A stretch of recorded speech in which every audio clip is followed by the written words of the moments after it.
ഇവളെന്താ എങ്ങനെ? ഇന്നലെ വരെ രാഘവനെ കുറിച്ച് കേൾക്കുമ്പോഴൊക്കെ നാണത്തോടെ കുനിഞ്ഞിരിക്കാറുള്ള ശ്രീദേവി രാഘവനെ കണ്ടു കഴിഞ്ഞപ്പോൾ പെട്ടെന്ന് എന്താ ഇങ്ങനെ ഒരു ഭാവമാറ്റം? ഭാർഗവി അമ്മ വല്ലാതെയായി. നീ നീ എന്താ ഈ പറയുന്നത് മോളെ? പറയുന്നത് കാര്യം. അമ്മ ഈ കല്യാണം ആലോചിക്കണ്ട. എനിക്ക് രാഘവനെ ഇഷ്ടമല്ല. ഒരു മാതൃകന്റെ ഭാര്യയായി കഴിയാൻ എനിക്ക് താല്പര്യമില്ല. അവൾ വെട്ടി തുറന്നു പറഞ്ഞു. മുഖമടച്ചു കിട്ടിയ ഒരടി പോലെയാണ് അത് ഭാർഗവമ്മയ്ക്ക് അനുഭവപ്പെട്ടത്. ആദ്യം കാണുന്നത് പോലെ അവർ മകളെ തുറച്ചു നോക്കി. ഏതാനും നിമിഷത്തേക്ക് എന്ത് പറയണ്ടു എന്നറിയാതെ തരിച്ചു നിന്നു. ശ്രീദേവി തന്നെയാണത് പറഞ്ഞതെന്ന് അവർക്ക് അങ്ങോട്ട് വിശ്വാസം വരുന്നില്ല. രാഘവൻ ചേട്ടനിപ്പോ പഴയ ആളൊന്നുമല്ലമ്മേ. ഇപ്പോ ഇടശ്ശേരിക്കരയിലെ മാതൃകന്റെ ഗമയൊക്കെയായി. പഴയ കൂട്ടുകെട്ടുകളൊക്കെ ഉപേക്ഷിച്ചെന്ന് കേട്ടിരുന്നു. രാഘവൻ ചേട്ടന് എന്നെ ഇഷ്ടപ്പെടുമോ എന്ന് അറിയണ്ടു. ആലോചന വന്നപ്പോൾ ശ്രീദേവി പറഞ്ഞ വാക്കുകളാണ് അപ്പോൾ ഭാർഗവമ്മ ഓർത്തത്. അതേ നാവ് കൊണ്ടാണ് അവളിപ്പോ തിരിച്ചു പറഞ്ഞിരിക്കുന്നത്. ഒരു നാഴികയ്ക്കുള്ളിൽ ഇവൾക്ക് എന്ത് സംഭവിച്ചു? രാവിലെ പോലും ഉടുത്തൊരുങ്ങാൻ തിടുക്കം കാട്ടിയതാണല്ലോ ഇവൾ. അനിഷ്ടകരമായി ഒരു നോക്ക് പോലും രാഘവന്റെ ഭാഗത്തു നിന്നുണ്ടായതുമില്ല. എവിടെയാണ് കുഴപ്പം? പെട്ടെന്ന് ഇങ്ങനെയൊരു തോന്നലിന് എന്താണ് കാരണം? അവർക്ക് ഒരു എത്തും പിടിയും കിട്ടിയില്ല. നീ നീ എന്താ ഇങ്ങനെ പറയുന്നത് മോളെ? അമ്മയ്ക്കൊന്നും മനസ്സിലാവണില്ല. ഭാർഗവമ്മ ഇപ്പൊ കരഞ്ഞു പോകുമെന്ന് തോന്നി. ഇത്തിരി കൂടി കഴിഞ്ഞാൽ മനസ്സിലാവൂ. ഇപ്പൊ തന്നെ ഈ ആലോചന ഇവിടെ അവസാനിപ്പിച്ചേക്കൂ. അച്ഛനോടും പറഞ്ഞേക്ക്. ആ പണിക്കരെങ്ങാനും ഇനി ഇക്കാര്യവും പറഞ്ഞുകൊണ്ട് ഈ പടി എങ്ങാനും ചവിട്ടിയ അടിച്ച് ഞാൻ അയാളുടെ കാലൊടിക്കും. ആ, ശ്രീദേവി ഉറച്ച സ്വരത്തിൽ പറഞ്ഞു. ഭാർഗവമ്മയ്ക്ക് വീണ്ടും ഒരു ഞെട്ടൽ കൂടി. ഒരിക്കലും ഇത്രയും ശബ്ദമുയർത്തി അവൾ സംസാരിച്ചിട്ടേയില്ല. അവളുടെ ശബ്ദത്തിന് തന്നെ എന്തൊരു മാറ്റം! പറഞ്ഞത് കേട്ടില്ലേ, പണിക്കരെന്ന്. പണിക്കരമാവനെന്നല്ലാതെ ഇന്നോളം ശ്രീദേവി പറഞ്ഞിട്ടില്ല. പ്രായത്തിൽ ഉയർന്നവരെ ബഹുമാനിക്കാൻ അവൾക്ക് നല്ലോണം അറിയാമായിരുന്നല്ലോ. പക്ഷെ ഇപ്പോൾ ഭാർഗവമ്മ ഉമ്മറത്തേക്ക് ഓടി. ചങ്ക് പിളർക്കുന്ന വാക്കുകളല്ലേ അവൾ പറഞ്ഞിരിക്കുന്നത്. കാരണവരെ ഇപ്പൊ തന്നെ അറിയിക്കണം.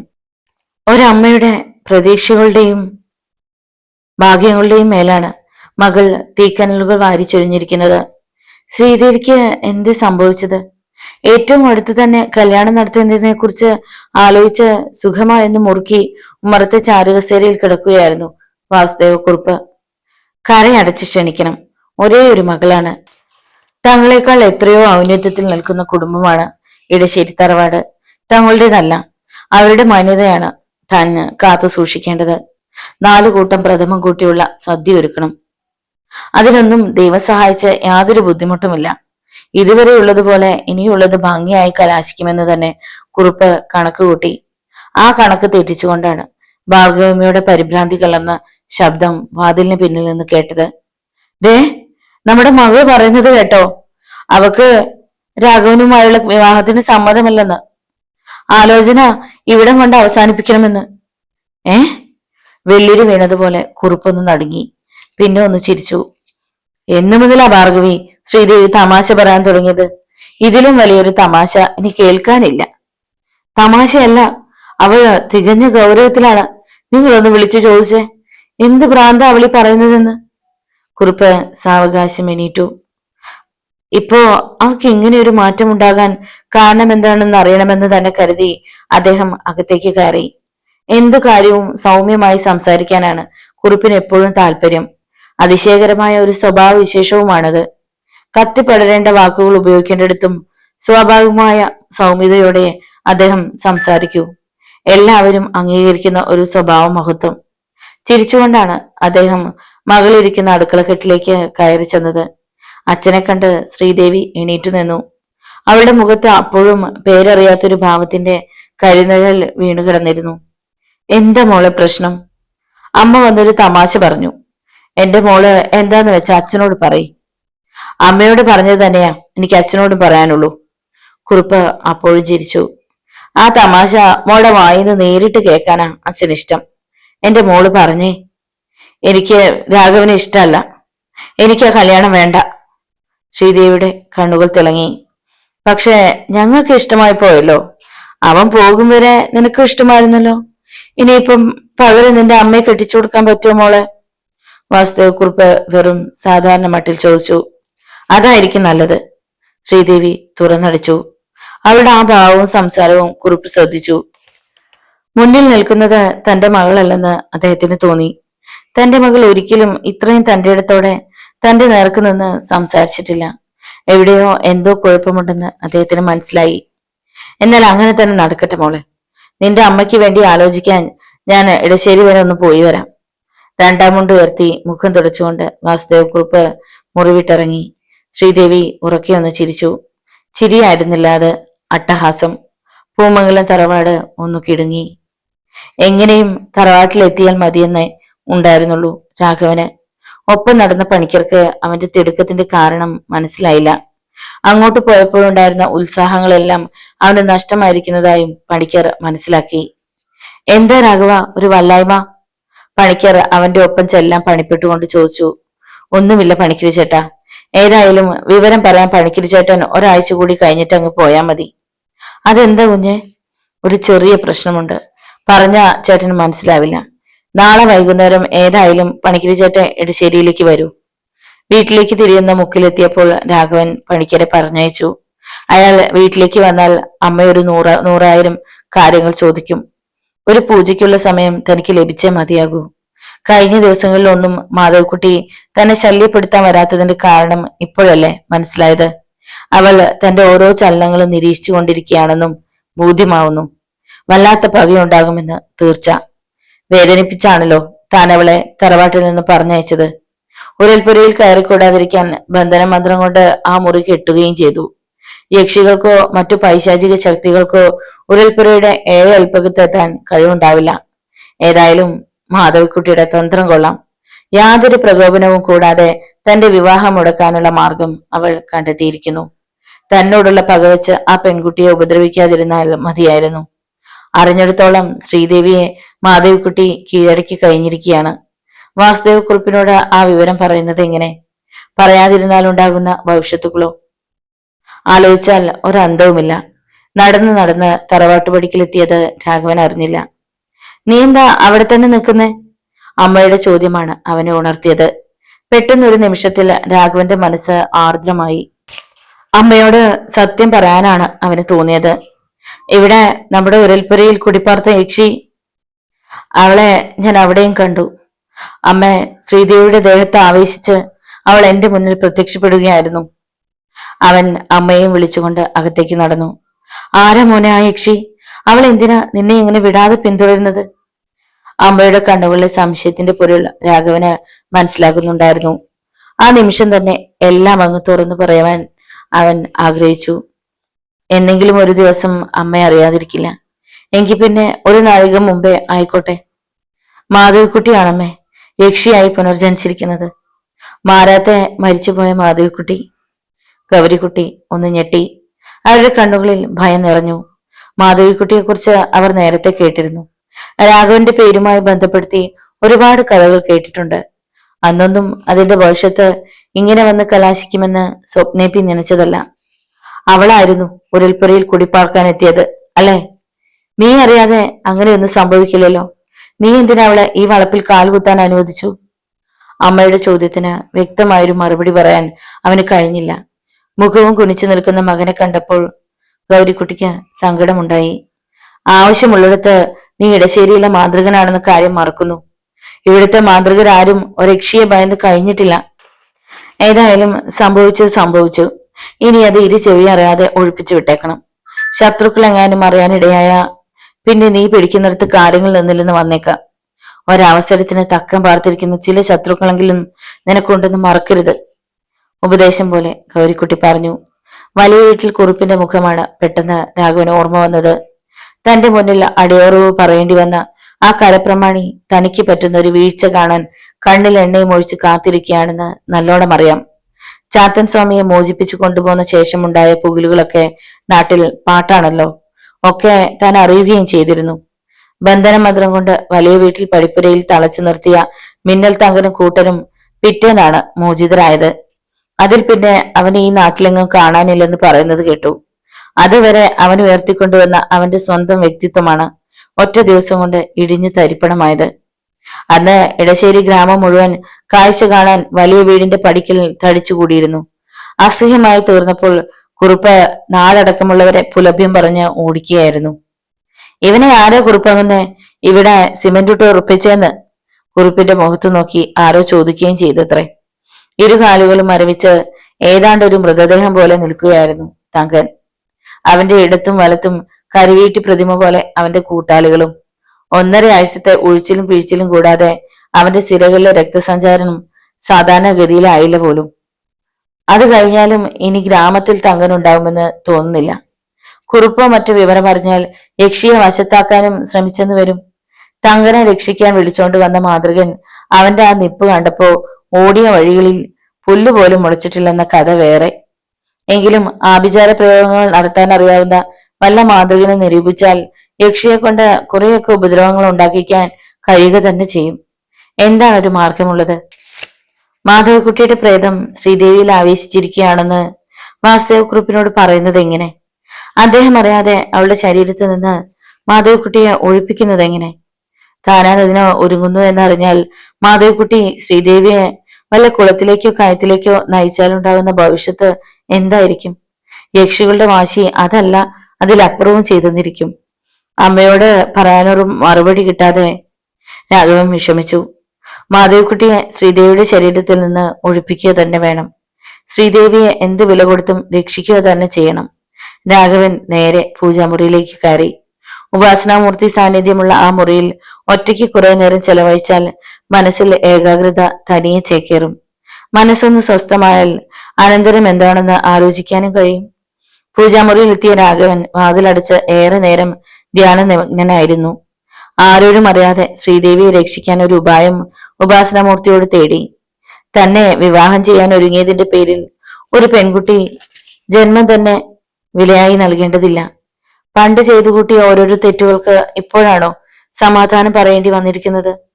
ചെറുപ്പത്തിൽ എപ്പോഴോ ഒന്ന് കാലിടറിയെന്ന് കരുതി ഇപ്പോൾ വേദന അനുഭവിക്കേണ്ടി വരുന്നത് കഷ്ടം തന്നെ. താൻ വീണ്ടും മറ്റൊരു പെണ്ണുകാണലിന് കൂടി ഒരുങ്ങുക. പൂമംഗലത്തുകാർ വിവരം അറിയാതിരുന്നാൽ മതിയല്ലോ. പണിക്കിരി ചേട്ടനോട് മനസ്സിലാക്കാൻ മാത്രം കാര്യങ്ങൾ പറഞ്ഞു ധരിപ്പിക്കേണ്ടി വരുമെന്നേ ഉള്ളൂ. അയാൾ പുറത്ത് ആരോടും വിവരം പറയില്ലെന്ന് ഉറപ്പാണ്. അതാണ് പറ്റിയ മാർഗം. അത് മാത്രമേ ഒരു മാർഗമായുള്ളൂ. മറ്റൊരു പെണ്ണിനെ കൂടി ഒരു ചടങ്ങിന് വേണ്ടി കാണുക. വിവരം അറിയാൻ കഴിയുന്ന മാധവിക്കുട്ടി ശ്രീദേവിയെ വിട്ട പുതിയ പെണ്ണിന്റെ ദേഹത്ത് ആവേശിക്കും. തിരിച്ച് ശ്രീദേവിയിലേക്ക് പ്രവേശിക്കാൻ കഴിയാത്ത വിധം ശ്രീദേവിക്ക് ഏലസ് മറ്റു നൽകുക. പുതിയ യുവതിയുടെ ദേഹത്ത് നിന്ന് 4 ആൾ അറിയെ തന്നെ യക്ഷിയെ കുടിയൊഴിപ്പിക്കാം. ഇവിടെ തോൽക്കാൻ പോകുന്നത് മാധവിക്കുട്ടിയോ താനോ എന്നൊന്ന് അറിയണമല്ലോ. ഒരാശയം കണ്ടെത്തിയതിന്റെ ആശ്വാസത്തോടെ രാഘവൻ പൂജാമുറിയിൽ നിന്നിറങ്ങി. അമ്മയോട് കാര്യങ്ങൾ വിശദീകരിച്ചു. ഗൗരിക്കുട്ടിക്കും ആ ബുദ്ധി ഇഷ്ടപ്പെട്ടു. മകനെ കുറിച്ച് അഭിമാനിക്കുകയും ചെയ്തു. ഇടശ്ശേരി തറവാട്ടിലെ ഒരു മാതൃകനും ബുദ്ധിപൂർവം ഒരു കാര്യം ചെയ്യാൻ അറിയാതെ പോയിട്ടില്ല. പരിചയക്കുറവിന്റെ പതർച്ചയേ ഉള്ളൂ രാഘവന്. അത് മാറാനുള്ളതാണ് താനും. പിറ്റേന്ന് കാലത്ത് തന്നെ പണിക്കർ വന്നു. രാഘവൻ അയാളോട് കാര്യങ്ങൾ വിശദീകരിച്ചു. അയാൾ ഒരു കഥ കേൾക്കും മട്ടിൽ വാ പൊളിച്ചിരുന്നു. അങ്ങനെ പറ. അതല്ലേ ശ്രീദേവി കുഞ്ഞ് ചായയുമായി വന്നപ്പോ തുടങ്ങി രാഘവൻ ഒരു മനമാറ്റം കണ്ടത്. ചോദിച്ചിട്ടൊന്നും പറഞ്ഞതുമില്ല. ആ, അതെനിക്ക് തിരിച്ചറിയാൻ കഴിയൂ പണിക്കരി ചേട്ടാ. പണിക്കരി ചേട്ടൻ ഇക്കാര്യം രഹസ്യമായി വെക്കണം. പറഞ്ഞതെല്ലാം മനസ്സിലായല്ലോ. മറ്റൊരു കല്യാണം ഉടനെ ആലോചിക്കണം. മറ്റാരും അതറിയണ്ട. അക്കാര്യം പണിക്കരി ചേട്ടൻ ഏറ്റുകുഞ്ഞെ. നാളെ തന്നെ ഒരിടത്ത് നമുക്ക് പോകാം. പണിക്കർ യാത്ര പറഞ്ഞ് അപ്പോ തന്നെ ഇറങ്ങി. ഈ യക്ഷിക്കഴിവറുകളുടെ ഒരു അഭ്യാസമേ എന്ന് മനസ്സിൽ ആലോചിക്കുകയും ചെയ്തു. ആരോടും പറയില്ലെന്ന് ഉറപ്പ് കൊടുത്തുവെങ്കിലും അന്ന് വൈകുന്നേരം ഉപഷാപ്പിൽ വെച്ച് കണ്ടുമുട്ടിയ സ്നേഹിതൻ വാസുപിള്ളയോട് അറിയാതെ യക്ഷിക്കഥ പണിക്കർ പറഞ്ഞുപോയി. ഒരു കുപ്പി അകത്ത് ചെന്നപ്പോ ഉള്ളിൽ നിന്ന് അറിയാതെ പുറത്ത് ചാടിപ്പോയതാണ്. വലിയ വീട്ടിലെ കാര്യസ്ഥന് കുടിച്ചത് അത്രയും പെട്ടെന്ന് ഇറങ്ങി. അയാൾ ഒരു കൊടുങ്കാറ്റ് പോലെ വലിയ വീട്ടിൽ തറവാട്ടിലേക്ക് പാഞ്ഞു. ഇതാണ് അവസരം. ഇതുപോലെ അവസരം ഇനി ഒത്തു വന്നെന്ന് വരില്ല. വലിയ വീട്ടിൽ കുറുപ്പ് കുമ്പ് കുലുങ്ങി ചിരിച്ചു. പിന്നെ ആശ്രിതന്റെ നേരെ സൂക്ഷിച്ചെന്ന് നോക്കി. വിശ്വസിക്കാമോളൂ തന്നെ? താൻ പറഞ്ഞത് നേര് തന്നെയാണോ? എനിക്ക് അങ്ങ് വിശ്വാസമാകുന്നില്ല. പണ്ട് ചുട്ടുകോഴിയെ പറപ്പിക്കുന്ന മാതൃകനാണെന്നും പറഞ്ഞ് താൻ കൊണ്ടുവന്ന അലവലാതിയെ ഞാൻ ഇനിയും മറന്നിട്ടില്ല. എടാ വാസുപിള്ളേ, എലിയെ ആനയാക്കരുതടോ. എലിയെന്ന് തന്നെ പറഞ്ഞു. ആന വരുന്നെന്ന് പറഞ്ഞു വരുന്നത് പെരിച്ചാഴിയാണെങ്കിൽ കാണാൻ എന്താടോ ഒരു സുഖം. പകരം എലി വരുമെന്ന് പറഞ്ഞ ഒരു ആന വരികയാണെങ്കിലോ? അന്നത്തേതിൽ പിന്നെ തന്നെ എനിക്ക് അങ്ങോട്ട് വിശ്വസിക്കാൻ കഴിയുന്നില്ല. കുറുപ്പ് ഉള്ള കാര്യം തുറന്നു പറഞ്ഞു. വാസുപിള്ള പരുങ്ങി. ഇത്ര അനുഭവം പുതിയതല്ലാത്തത് കൊണ്ട് ആ പരുങ്ങൽ ഒളിപ്പിക്കാനും അയാൾക്കറിയാമായിരുന്നു. സത്യമാണോ അങ്ങനെ? പണിക്കർ ഇതാ ഇപ്പോഴും ആ ഷാപ്പിൽ നിന്ന് പോയി കാണില്ല. അതിന്റെ വാതിൽക്ക് വെച്ചാണ് അയാൾ വിവരം പറഞ്ഞത്. വാസുപിള്ള രണ്ടാം മുണ്ടുകൊണ്ട് വായ്പൊത്തി. അല്ലാതെ ഷാപ്പിൽ വെച്ചല്ല അല്ലേ? എന്ന് ചോദിച്ചാ ഷാപ്പിന്റെ മുറ്റത്ത് വെച്ചായിരുന്നു. താൻ ഷാപ്പിൽ കയറി അല്ലേ? കയറിയോന്ന് ചോദിച്ചാ ഒരു 5 രൂപയുടെ ചില്ലറ വാങ്ങണമായിരുന്നു. ഇങ്ങോട്ടുള്ള വഴിക്ക് മറ്റു കടകളൊന്നുമില്ലെന്ന് അങ്ങൊന്നിന് അറിവുള്ളതാണല്ലോ. വീണെടുത്ത് കിടന്ന് ഉരുളുകയായിരുന്നു വാസുപിള്ള. ഒരു മഹാകാര്യം പറയാൻ വന്നാണല്ലോ ഇപ്പോ വെട്ടിൽ വീണിരിക്കുന്നത്. എന്നിട്ട് അയാൾ എന്ത് പറഞ്ഞെന്നാണ്? എല്ലാം പറഞ്ഞു അങ്ങനെ. പൂമംഗലത്തെ കുട്ടിയെ കാണാൻ ചെന്നപ്പോഴാണത്രേ പ്രശ്നമുണ്ടായത്. കാപ്പിയുമായി ഇറങ്ങി വന്നതേ മരിച്ചുപോയ മാറാത്ത മാധവിക്കുട്ടിയായിരുന്നെന്ന് രാഘവൻ തന്നെ പണിക്കരോട് പറഞ്ഞെന്നാണ് പറഞ്ഞത്. അവള് മരിക്കും മുമ്പേ ഇവനുമായി ഗുലാനല്ലായിരുന്നല്ലോ. മരിച്ചു കഴിഞ്ഞ് യക്ഷിയായി മാറിയ മാധവിക്കുട്ടി രാഘവനെ വിടാതെ കൂടിയിരിക്കുകയാണത്രേ. അപ്പോൾ കുറുപ്പിന്റെ മനസ്സിലേക്ക് വെളിപാട് പോലെ ചില ആശയങ്ങൾ കയറി വരികയായിരുന്നു. അത് ഭാവിക്കാതെ കുറുപ്പ് വീണ്ടും വാസുപിള്ളയെ വിശദമായി പറയാൻ പ്രേരിപ്പിച്ചു. പൂമംഗലത്തെ കുട്ടിയെ രാഘവന് ഇഷ്ടായെന്നാണ് പറഞ്ഞത്. പക്ഷെ ഒരു കുഴപ്പം, മാധവിക്കുട്ടി ഇപ്പോ അതിന്റെ ശരീരത്തിലേക്ക് പ്രവേശിച്ചിരിക്കുകയാണ്. തറവാട്ടിലെ ഉരൽപ്പുരയിൽ പാർക്കാൻ ചെന്ന മാധവിക്കുട്ടിയെ ഒഴിപ്പിച്ചു വിട്ടതിന് അവൾ വൈരാഗ്യത്തോടെ ചെയ്തതാണത്രേ. അവളെ ഒഴിപ്പിക്കാൻ മറ്റൊരു മാർഗം കണ്ടുവച്ചിരിക്കുകയാണ് രാഘവൻ. ചോദ്യഭാവത്തിൽ കുറുപ്പ് വാസുപിള്ളയുടെ നേരെ നോക്കി. വേറൊരു പെങ്കുച്ചിനെ കൂടി കാണാൻ തീരുമാനിച്ചിരിക്കുകയാണത്രേ രാഘവൻ. മാധവിക്കുട്ടി അങ്ങോട്ട് ചേക്കേറും മുമ്പേ പൂമംഗലത്തെ കുട്ടിയെ രക്ഷിക്കണമെന്നാണ് പ്ലാൻ. നാളെ അവർ പുതിയ പെണ്ണിനെ കാണാൻ പുറപ്പെടുകയാണത്രേ. വാസുപിള്ളയ്ക്ക് അതെങ്ങനെ എന്ന വലിയ പിടിപാടുണ്ടായിരുന്നില്ല. പക്ഷെ കുറുപ്പിന് കാര്യം മനസ്സിലായി. അയാൾ സ്വയം ഒന്ന് തലകുലുക്കി. ഏതാനും നാളുകൾക്ക് മുമ്പ് വരെ ഉണ്ടായിരുന്ന മ്ലാനത തെല്ലം നയഞ്ഞു തുടങ്ങിയ കാലമായിരുന്നു. ഇപ്പോൾ അയാൾ പൂർവാധികം ഉഷാറായി. രാഘവൻ തനിക്ക് സമ്മാനിച്ചിട്ട് പോയ മാനക്കേട് ചില്ലറയൊന്നും ആയിരുന്നില്ല. എത്ര ദിവസങ്ങൾ തറവാട്ടിൽ നിന്നിറങ്ങാതെ കഴിയേണ്ടി വന്നു. ആളുകളെ അഭിമുഖീകരിക്കാൻ ഒരു വൈക്ലഭ്യം. തറവാടിന് മുന്നിൽ നടന്ന സംഭവങ്ങൾ അറിയാത്തതായി ആരും ഉണ്ടായിരുന്നില്ലല്ലോ. ഓരോരുത്തരുമാരുടെയും നോട്ടം കാണുമ്പോൾ തല ഉയർത്താനേ തോന്നുമായിരുന്നില്ല. ആദ്യമായി കാണുന്ന ഒരു പരദേശിയെ നോക്കും പോലെ, ഒരു കോമാളിയെ നോക്കും പോലെ. ആ നിമിഷങ്ങളൊക്കെ ഒരിക്കലും മറക്കാവുന്നതല്ല. വലിയ വീട്ടിൽ കുറുപ്പിനെ അടിയറവ് പറയിച്ചുവെന്ന അഹങ്കാരമല്ലായിരുന്നു രാഘവന്. അവൻ എന്തെങ്കിലും ഒരു പാഠം പഠിപ്പിക്കണമെന്ന് അന്നേ കരുതിയതായിരുന്നു. ഇപ്പോഴിതാ അതിനൊരവസരം. ശ്രദ്ധയോടെ നീങ്ങിയാൽ അവനെ തന്റെ കാൽച്ചുവട്ടിലെത്തിക്കാം. കുറുപ്പും ഈ ഇടശ്ശേരിക്കരയിൽ ഒരു ശക്തി തന്നെയാണെന്ന് ഏഭ്യമാരെ ബോധ്യപ്പെടുത്തി കൊടുക്കണം. ഏത് ശക്തനും ഒരബദ്ധം പറ്റാതിരിക്കില്ല. കുറുപ്പ് ചാരുകസേരയിൽ നിന്ന് മെല്ലെ എണീറ്റു. എടാ വാസുപിള്ളേ, എന്താ അങ്ങനെ? താനിപ്പോ എന്നോട് പറഞ്ഞ വിവരങ്ങൾ താൻ അറിഞ്ഞിട്ടില്ല. തനിക്കറിയാമെന്ന് എനിക്കറിയില്ല, എനിക്കറിയാമെന്ന് തനിക്കും മനസ്സിലായോ? വാസുപിള്ള തലകുലുക്കി. ഒന്നും തൽക്കാലത്തേക്ക് വേണ്ടെന്ന് വെച്ചിരിക്കുകയായിരുന്നു. പക്ഷെ ഇതുപോലെ അവസരം ഉണ്ടായപ്പോ അത് ഉപയോഗിച്ചില്ലെങ്കിൽ എന്ത് ചെയ്യും? താൻ ഒരു കാര്യം ചെയ്യ്, ആ പണിക്കരെ ഒന്നുകൂടി കണ്ടുപിടിക്കൂ. കൂടുതൽ എന്തെങ്കിലും അറിയാമെങ്കിൽ അതുകൂടി ചോർത്തിയെടുക്കാൻ നോക്ക്. എന്നിട്ട് വേണം എനിക്ക് ചിലത് ആലോചിക്കാൻ. വലിയ വീട്ടിൽ കുറിപ്പ് ഉമ്മർത്തുലാത്തി. പണിക്കരെ കാണുമെങ്കിൽ ഷാപ്പിൽക്കാരന്റെ, അയാൾ അവിടുന്ന് പോയിട്ടുണ്ടാവില്ല. ഷാപ്പിൽ കയറണമെങ്കിൽ 2 ഗ്ലാസ് വാങ്ങിക്കൊടുക്കുക കൂടി ചെയ്താ പണിക്കരെല്ലാം നല്ല മണി പോലെ പറയും. വാസുപിള്ളിയുടെ ഉന്നം കുറുപ്പിന് മനസ്സിലായി. താൻ പണം കൊടുക്കണമെന്ന് വ്യംഗ്യം. കുറുപ്പ് ഒന്ന് തലയാട്ടി. അല്ലെങ്കിൽ വേണ്ടടോ, അറിഞ്ഞിടത്തോളം തന്നെ ധാരാളമാണ്. ഇനി താൻ പണിക്കരെ കാണണ്ട. വാസുപിള്ളയുടെ മുഖം മങ്ങി. തന്റെ യജമാനൻ ഇത്രയും ദരിദ്രവാസിയായി പോയല്ലോ എന്നയാൾ ഖേദിച്ചു. ഇനി നിന്നിട്ട് കാര്യമില്ല. ആ മടിശീൽ അഴിയില്ല. അതിൽ നിന്നൊരു ചില്ലിക്കാശ് പോലും തന്റെ കയ്യിലേക്ക് ഒഴുകുകയില്ല. കുറുപ്പ് അപ്പൊ തന്നെ ഒരുങ്ങി. ആരെയോ കാണാനുള്ള പുറപ്പാടാണ്. അതുവരെ ഇല്ലാതിരുന്ന ഒരു ഉത്സാഹം അയാളെ അടിമുടി പ്രലോഭിപ്പിച്ചിരുന്നു. അമ്മാവൻ പടിയിറങ്ങി പോകുന്നത് കണ്ടപ്പോ ബാമയുടെ മനസ്സൊന്ന് കുളിർത്തു. ക്ഷേത്രത്തിലേക്കൊന്ന് പോകണമെന്ന് കരുതിയിരിക്കുകയായിരുന്നു.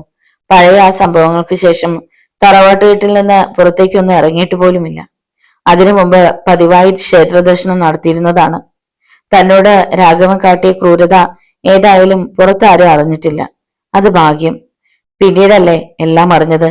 അമ്മാവൻ രാഘവനോട് ചെയ്ത ക്രൂരതയോളം ഒന്നും ഉണ്ടായിരുന്നില്ലല്ലോ അവന് തന്നോട് ചെയ്തത്. ഓർത്തപ്പോൾ അയാളോട് അവൾക്ക് ബഹുമാനവും തോന്നി. ഒന്നുമില്ലെങ്കിലും നേരിൽ വന്നു. പരസ്യമായിട്ടല്ലേ രാഘവൻ തന്നെ കടന്നു പിടിച്ചത്. അമ്മാവൻ ചെയ്തത് എന്തായിരുന്നു? അന്നോളം ഇടശ്ശേരിക്കാർ ഉപാസിച്ചിരുന്ന ചാത്തൻ സ്വാമിയെ വശീകരിച്ച് തടവിലിട്ട് പീഡിപ്പിച്ചു. ആ മൂർത്തി പ്രതികാരം ചെയ്യാതിരുന്നത് അമ്മാവന്റെ ഭാഗ്യം, അതോ രാഘവന്റെ കാരുണ്യമോ? രണ്ടാമതാകാനാണ് കൂടുതൽ സാധ്യത. ആണത്തത്തിന്റെ അന്തസ്സല്ലേ രാഘവൻ കാണിച്ചത്. ഭീരുവിന്റെ ചെയ്തികളായിരുന്നില്ലേ അമ്മാവിന്റേത്? അങ്ങനെ ആലോചിക്കുമ്പോൾ രാഘവൻ ചെയ്തത് ഒരു തെറ്റാണെന്ന് തോന്നുന്നില്ല. ഉറക്കം വരാത്ത ഒരുപാട് രാത്രികളിൽ മാമ ആലോചിച്ചത് അത്രയും രാഘവനെ കുറിച്ചായിരുന്നു.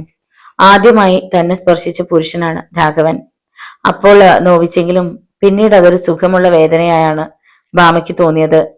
അവൻ ഉമ്മ വെച്ച ചുണ്ടിൽ അവൾ വിരലോടിച്ചു. വീട്ടിൽ നിന്ന് അനുവാദവും വാങ്ങി ഭാമ ക്ഷേത്രത്തിലേക്ക് നടന്നു. ഗ്രാമത്തിലെ ഏക ദേവീക്ഷേത്രമാണ്. മുൻപ് ക്ഷേത്രത്തിൽ വെച്ച് കണ്ടുമുട്ടുന്ന ഒരുപാട് സ്നേഹിതകൾ ഉണ്ടായിരുന്നു ഭാമയ്ക്ക്. അവരും നിത്യേന വരുന്നവർ. അവരാരും തനിക്ക് പറ്റിയ അപകടത്തെക്കുറിച്ച് അറിഞ്ഞിട്ടില്ല. അന്ന് പക്ഷെ പതിവുള്ള കൂട്ടുകാരികൾ ആരെയും ക്ഷേത്രത്തിൽ വെച്ച് കാണാൻ ഭാമയ്ക്ക് കഴിഞ്ഞില്ല. അതുകൊണ്ട് തന്നെ ദീപാരാധനയ്ക്ക് മുമ്പ് അവൾ തിരിച്ചു പോന്നു. തറവാട്ടിലേക്കുള്ള കുറുക്കു വഴിയായ തെങ്ങിൻതോപ്പിലൂടെയാണ് ഭാമ തിരിച്ചു പോരാൻ തുടങ്ങിയത്. അവൾ വന്നുപെട്ടത് രാഘവന്റെ മുന്നിൽ. രാത്രി തറവാട്ടിൽ വെച്ച് നടത്തേണ്ട പൂജയ്ക്ക് ആവശ്യമായ സാമഗ്രികളും സംഘടിപ്പിച്ച് തിരിച്ചു വരികയായിരുന്നു രാഘവൻ. ഇടശ്ശേരി തറവാട്ടിൽ ഒരാശ്രിതനില്ലാത്തത് കൊണ്ട് എല്ലാം സ്വയം ചെയ്യേണ്ടി വരുന്നു. അതിൽ അവന് പരിഭവമില്ല. ആഗ്രഹിച്ചാൽ ഒന്നല്ല 9 പേരെ വേണമെങ്കിൽ ആശ്രിതരായി നിയമിക്കാം. രാഘവൻ അത് ഇഷ്ടപ്പെടുന്നില്ല. മുമ്പ് കാരണവന്മാരുടെ കാലത്ത് ആശ്രിതന്മാരായി പലരും ഉണ്ടായിരുന്നുവെന്ന് കേട്ടിട്ടുണ്ട്. വേലുഅമ്മാവിന്റെ കാലം മുതൽ അങ്ങനെയൊന്നില്ല. നമുക്ക് ചെയ്യാൻ കഴിയാത്തതായി ഒന്നുമില്ല എന്നിരിക്കെ നാം അതിന് മറ്റൊരാളെ ആശ്രയിക്കുന്നത് ശരിയല്ലോ അപ്പോളെ. ആരും ആരേക്കാൾ ചെറുതല്ല. അതായിരുന്നു വേലുഅമ്മാവിന്റെ തീരുമാനം. ഒരാൾക്ക് ശമ്പളമായി അരിയോ പണമോ നാളികേരമോ ഒക്കെ കൊടുക്കുന്നതിലായിരുന്നില്ല അമ്മാവന് പരാതി. അത് പക്ഷേ നമുക്ക് വേണ്ടി അടിമപ്പണി ചെയ്യുന്നതിനായിരിക്കരുത്. രാഘവനും അമ്മാവന്റെ മാർഗം പിന്തുടരുന്നതിനായിരുന്നു ഇഷ്ടം. തനിക്ക് വേണ്ടത് ചെയ്യാൻ തനിക്കറിയാം. അതിനാരുടെയും സഹായം ആവശ്യമില്ല. പൂജയ്ക്കുള്ള സാധനങ്ങളും മറ്റും വാങ്ങുക എന്നത് തന്നെ മാത്രം ബാധിക്കുന്ന പ്രശ്നമാണ്. അപ്രതീക്ഷിതമായി മുന്നിൽ രാഘവനെ കണ്ടപ്പോൾ ഭാമ വല്ലാതെ പരിഭ്രമിച്ചു. ഭയം തോന്നുകയും ചെയ്തു. രാഘവനും തെല്ലു പതറിയില്ലെന്ന് പറഞ്ഞുകൂടാ. അന്നത്തെ ആ സംഭവത്തിന് ശേഷം ഭാമയെ തന്നെ മറന്നു കഴിഞ്ഞിരുന്നു അവൻ. ഇപ്പോൾ യാദൃശികമായി അവളെ മുന്നിൽ കണ്ടപ്പോൾ അവന് തെല്ലി കുണ്ഠിതം തോന്നുകയും ചെയ്തു. കതിര് പോലെയുള്ള ഈ പെൺകുട്ടിയോടാണല്ലോ കാടൻ മട്ടിൽ താൻ പെരുമാറിയത്. ഭാമ എന്തേ ഇതുവഴി? പേരും മറന്നില്ലല്ലോ. ക്ഷേത്രത്തിൽ പോയി മടങ്ങാണ്. പിന്നെ എന്ത് ചോദിക്കണമെന്നോ പറയണമെന്നോ ഇരുവർക്കും അറിഞ്ഞുകൂടാ. അവരെ തന്നെ ശ്രദ്ധിച്ചുകൊണ്ട് തെല്ലകലെ ഒരു വള്ളിപ്പടർപ്പിൽ 2 കണ്ണുകൾ ഉണ്ടായിരുന്നത് ഇരുവരും അറിഞ്ഞതുമില്ല. രാഘവൻ ഭാമയെ നോക്കി ഹൃദ്യമായി ചിരിച്ചു. അവളുടെ പരിഭ്രമം പകുതിയായി കുറയ്ക്കാൻ പര്യാപ്തമായിരുന്നു ആ പുഞ്ചിരി. അവളുടെ ചുണ്ടുകളിലും ഒരു പുഞ്ചിരി ഉദിച്ചു. ഭാമയ്ക്ക് എന്നോട് പിണക്കമുണ്ടാവും, വല്ലാത്ത കോപമുണ്ടാവും. ഞാൻ ഭാമയോട് ചെയ്തത് അത്രമാത്രം ക്രൂരമായിരുന്നു. പക്ഷെ ഒന്ന് മനസ്സിലാക്കൂ, ഒന്നും മനഃപൂർവ്വമായിരുന്നില്ല. അങ്ങനെയൊന്നും വേണമെന്ന് കരുതിയതുമല്ല. എന്നെ കൊണ്ട് ചെയ്യിക്കുകയായിരുന്നില്ലേ? അതിന്റെ ആവശ്യമുണ്ടായിരുന്നതേയില്ല. കുറെയൊക്കെ ഭാമയെ അറിഞ്ഞിട്ടുണ്ടാവുമല്ലോ. ഇത്രയും സൗമ്യമായി രാഘവന് സംസാരിക്കാൻ അറിയാമോന്ന് ഭാമ അത്ഭുതപ്പെട്ടു. അന്നു കണ്ട രാഘവനും ഈ രാഘവനും തമ്മിൽ എന്തൊരു അന്തരം! പരിഭവം ഉണ്ടായില്ലെന്ന് പറഞ്ഞുകൂടാ. അന്ന് നന്നേ പിണക്കം തോന്നി. പക്ഷെ പിന്നെയില്ല. കുറ്റം മുഴുവൻ അമ്മാവിൻ്റെതായിരുന്നല്ലോ. യഥാർത്ഥത്തിൽ അമ്മാവനോട് പോലും ശാശ്വതമായൊരു വിദ്വേഷം എനിക്കില്ല. അന്നുണ്ടായിരുന്നു, അത് അന്നേ തീരുകയും ചെയ്തു. പക്ഷെ എന്റെ വാശി വിജയിക്കണമെന്ന് എനിക്ക് നിർബന്ധമുണ്ടായിരുന്നു. അത് ഏത് കാര്യത്തിലും അങ്ങനെ തന്നെ. അമ്മാവനെന്ന് രാഘവേട്ടന്റെ മൂർത്തിയെ വിട്ടു തന്നില്ലെങ്കിൽ എന്നെ കൊന്നുകളയുമായിരുന്നോ? ഭാമയുടെ ചോദ്യത്തിന് മറുപടി പറയാൻ രാഘവൻ ഒരു നിമിഷം ആലോചിച്ചു. പിന്നെ ഒന്ന് ചിരിച്ചു. അത് അങ്ങനെ വേണ്ടിവരില്ലെന്ന് എനിക്കറിയാമായിരുന്നു. അങ്ങനെ ഓരോന്ന് സംസാരിച്ചു തുടങ്ങിയപ്പോൾ ഭാമയുടെ അവശേഷിച്ച ഭയപ്പാടും ചോർന്നുപോയി. വേദനിപ്പിച്ചാൽ കടിക്കാത്ത ചേറ് പോലും ഇല്ലെന്നല്ലേ ചൊല്ല്. രാഘവനെ തന്റെ അമ്മാവൻ ഒരുപാട് വേദനിപ്പിച്ചു. അതിനുള്ള ശിക്ഷ രാഘവൻ നൽകുകയും ചെയ്തു. ആണുങ്ങൾ ആരെങ്കിലും ചെയ്യുന്നതേ രാഘവന് ചെയ്തുള്ളൂ. അങ്ങനെയല്ല തോന്നിയതെങ്കിലും ഭാമ ഇപ്പൊ ആലോചിക്കുമ്പോ ഓരോന്നിനും ന്യായീകരണം തോന്നുന്നുണ്ട്. ആകെക്കൂടി രാഘവൻ പാവമാണ്. ഈ മനുഷ്യനെ കൊടുക്കാനാണ് അമ്മാവൻ വീണ്ടും കെണിയൊരുക്കുന്നത്. താൻ അറിഞ്ഞ കാര്യം രാഘവന് പറഞ്ഞു കൊടുത്താലോ എന്ന് ആണ് അവൾ ആലോചിച്ചത്. ഒരു മുന്നറിയിപ്പുണ്ടെങ്കിൽ കുഴപ്പത്തിൽ ചെന്ന് ചാടാതിരിക്കുമല്ലോ. രാഘവേട്ടന്റെ കല്യാണമാണെന്ന് കേട്ടു. വീട്ടിൽ അമ്മാവൻ പറയുന്നത് കേട്ടതാണ്. രാഘവനൊന്ന് ഞെട്ടി. വലിയ വീട്ടിൽ കുറിപ്പ് കഥ അറിഞ്ഞു കഴിഞ്ഞോ? ഉദ്യോഗത്തോടെ അയാൾ അവളുടെ നേരെ നോക്കി. രാവിലെ വാസുപിള്ള എന്തൊക്കെയോ വന്ന് പറയുന്നത് കേട്ടു. പൂമംഗലത്തെ കുഞ്ഞിന്റെ ദേഹത്ത് ഏതോ യക്ഷിപ്രവേശം ഉണ്ടായിട്ടുണ്ടെന്നും മറ്റും. കൂടുതലൊന്നും താൻ കേട്ടില്ല. അമ്മാവൻ വലിയ ആഹ്ലാദത്തിലാണ്. വൈകുന്നേരം ആരെയോ കാണാൻ അമ്മാവൻ തനിയെ പുറപ്പെടുകയും ചെയ്തിട്ടുണ്ട്. ഭാമ ഒന്നും മറച്ചു വെച്ചില്ല. അമ്മാവനോട് പോലും സ്ഥായിയായ വിരോധം വെച്ച് പുലർത്തുന്നില്ലെന്ന് പറഞ്ഞ നിലയ്ക്ക് പുതുതായി ഒരു ശത്രുത വലിയ വീടിനോട് ഇനിയും രാഘവന് തോന്നാതിരിക്കാനാണ് ഭാമ അങ്ങനെ പറഞ്ഞത്. ഇനി അങ്ങനെ വല്ലതും ഉണ്ടായാൽ അത് വലിയ വീടിന്റെ നാശത്തിലേക്ക് കലാശിക്കൂ എന്നവൾക്ക് ഒരു തോന്നൽ. രാഘവൻ പകച്ചു നിൽക്കുകയായിരുന്നു. അപ്പോൾ എല്ലാ കാര്യങ്ങളും വലിയ വീട്ടിൽ കുറിപ്പ് അറിഞ്ഞിരിക്കുന്നു. പക്ഷെ എങ്ങനെ? അയാൾ ഇപ്പോഴും തന്റെ ചലനങ്ങളെ അനുധാവനം ചെയ്യുന്നുണ്ടെന്നല്ലേ അതിനർത്ഥം? മറ്റാരും കഥ അറിഞ്ഞിട്ടില്ല. പണിക്കർ അത് പറയുമെന്ന് വിശ്വസിക്കാനും കഴിയില്ല. രാഘവൻ ഒന്ന് തലകുലുക്കി, പിന്നെ ചിരിച്ചു. ഭാമ കേട്ടത് ശരിയാണ്. പക്ഷെ അത് ഭാമയുടെ അമ്മാവന് ഉദ്ദേശിക്കും പോലെ അമ്മാവന് ഗുണമുണ്ടാകുന്നതൊന്നുമല്ല. സമയം ഇരുട്ട് വീണ് തുടങ്ങിയിരിക്കുന്നു. ഭാമ ഒറ്റയ്ക്കല്ലേ, പോയിക്കോളൂ. രാഘവന് എത്രയും പെട്ടെന്ന് തറവാട്ടിലെത്തിയാൽ മതിയെന്നേ ഉണ്ടായിരുന്നുള്ളൂ. പുറത്ത് സൗമ്യത നടിച്ചെങ്കിലും കേട്ട വാർത്ത അവന്റെ ഉള്ളിൽ ഒരു കടലിന്റെ പ്രക്ഷുബ്ധത ഉയർത്തുന്നുണ്ടായിരുന്നു. തക്ക സമയത്ത് തന്നെ ഭാമയെ കണ്ടത് വലിയൊരു ഭാഗ്യമായി. കുറുപ്പ കഥയറിഞ്ഞാലുണ്ടാകുന്ന ഭവിഷ്യത്തിനെ കുറിച്ച് നല്ലോണം അറിയാം. അയാൾ വിചാരിച്ചാൽ ഇത്തവണ തന്നെ തോൽപ്പിക്കാൻ കഴിയും. അത് പാടില്ലല്ലോ. എന്തോ കൂടി പറയാനുണ്ടെന്ന മട്ടിൽ ഒരു നിമിഷം കൂടി നിന്നിട്ടേ ഭാമ നടന്നു തുടങ്ങിയുള്ളൂ.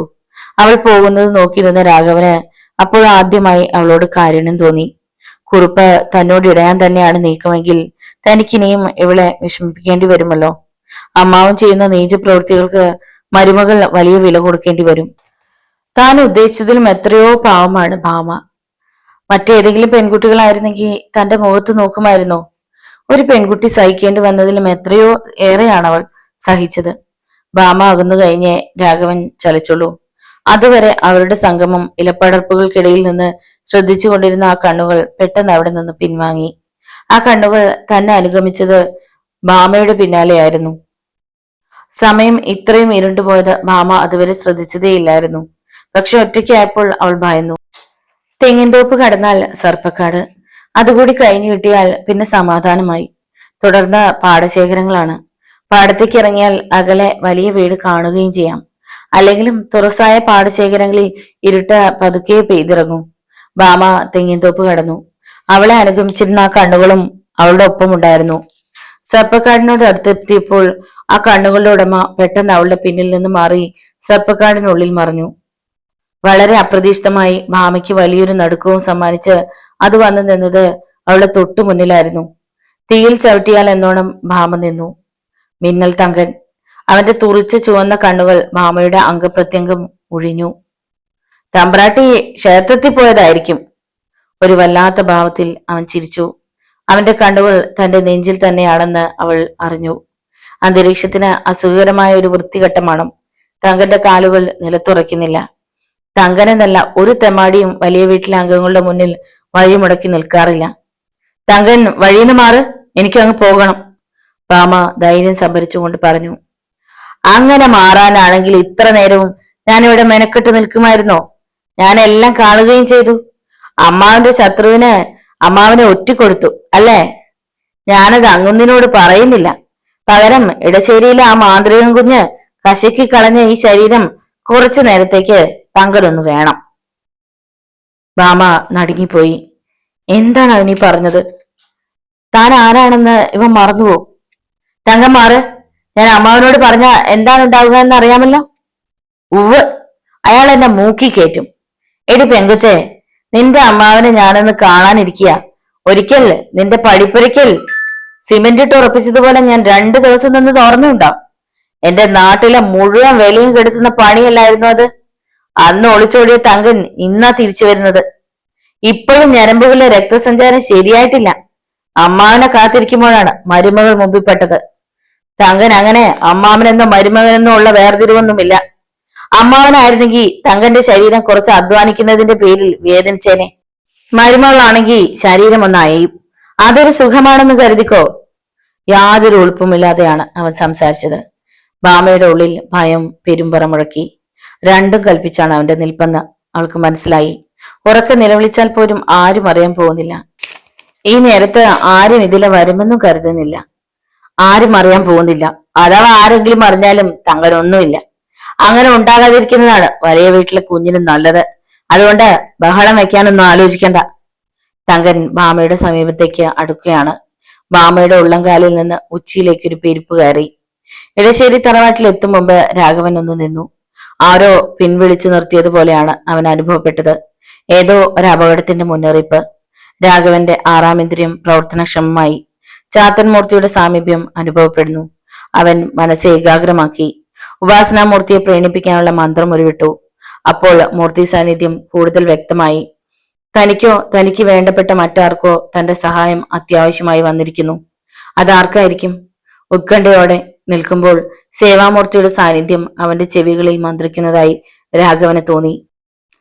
പിന്തിരിഞ്ഞു ചെല്ലൂ, പിന്നിലേക്ക് തന്നെ നടക്കൂ. ആ നിമിഷം അവൻ മറ്റെല്ലാ ചിന്തകളും മറന്നു. മൂർത്തിയെ അനുസരിച്ച് രാഘവൻ തിരിച്ചു നടക്കാൻ തുടങ്ങി. അപ്പോൾ സർപ്പക്കാവിനുള്ളിലെ ഇരുട്ടിലേക്ക് ഭാമയെ വലിച്ചിഴക്കിയായിരുന്നു മിന്നൽ തങ്കൻ. അവളുടെ പ്രതിരോധ ശക്തികൾ അത്രയും ചോർന്നു കഴിഞ്ഞിരുന്നു.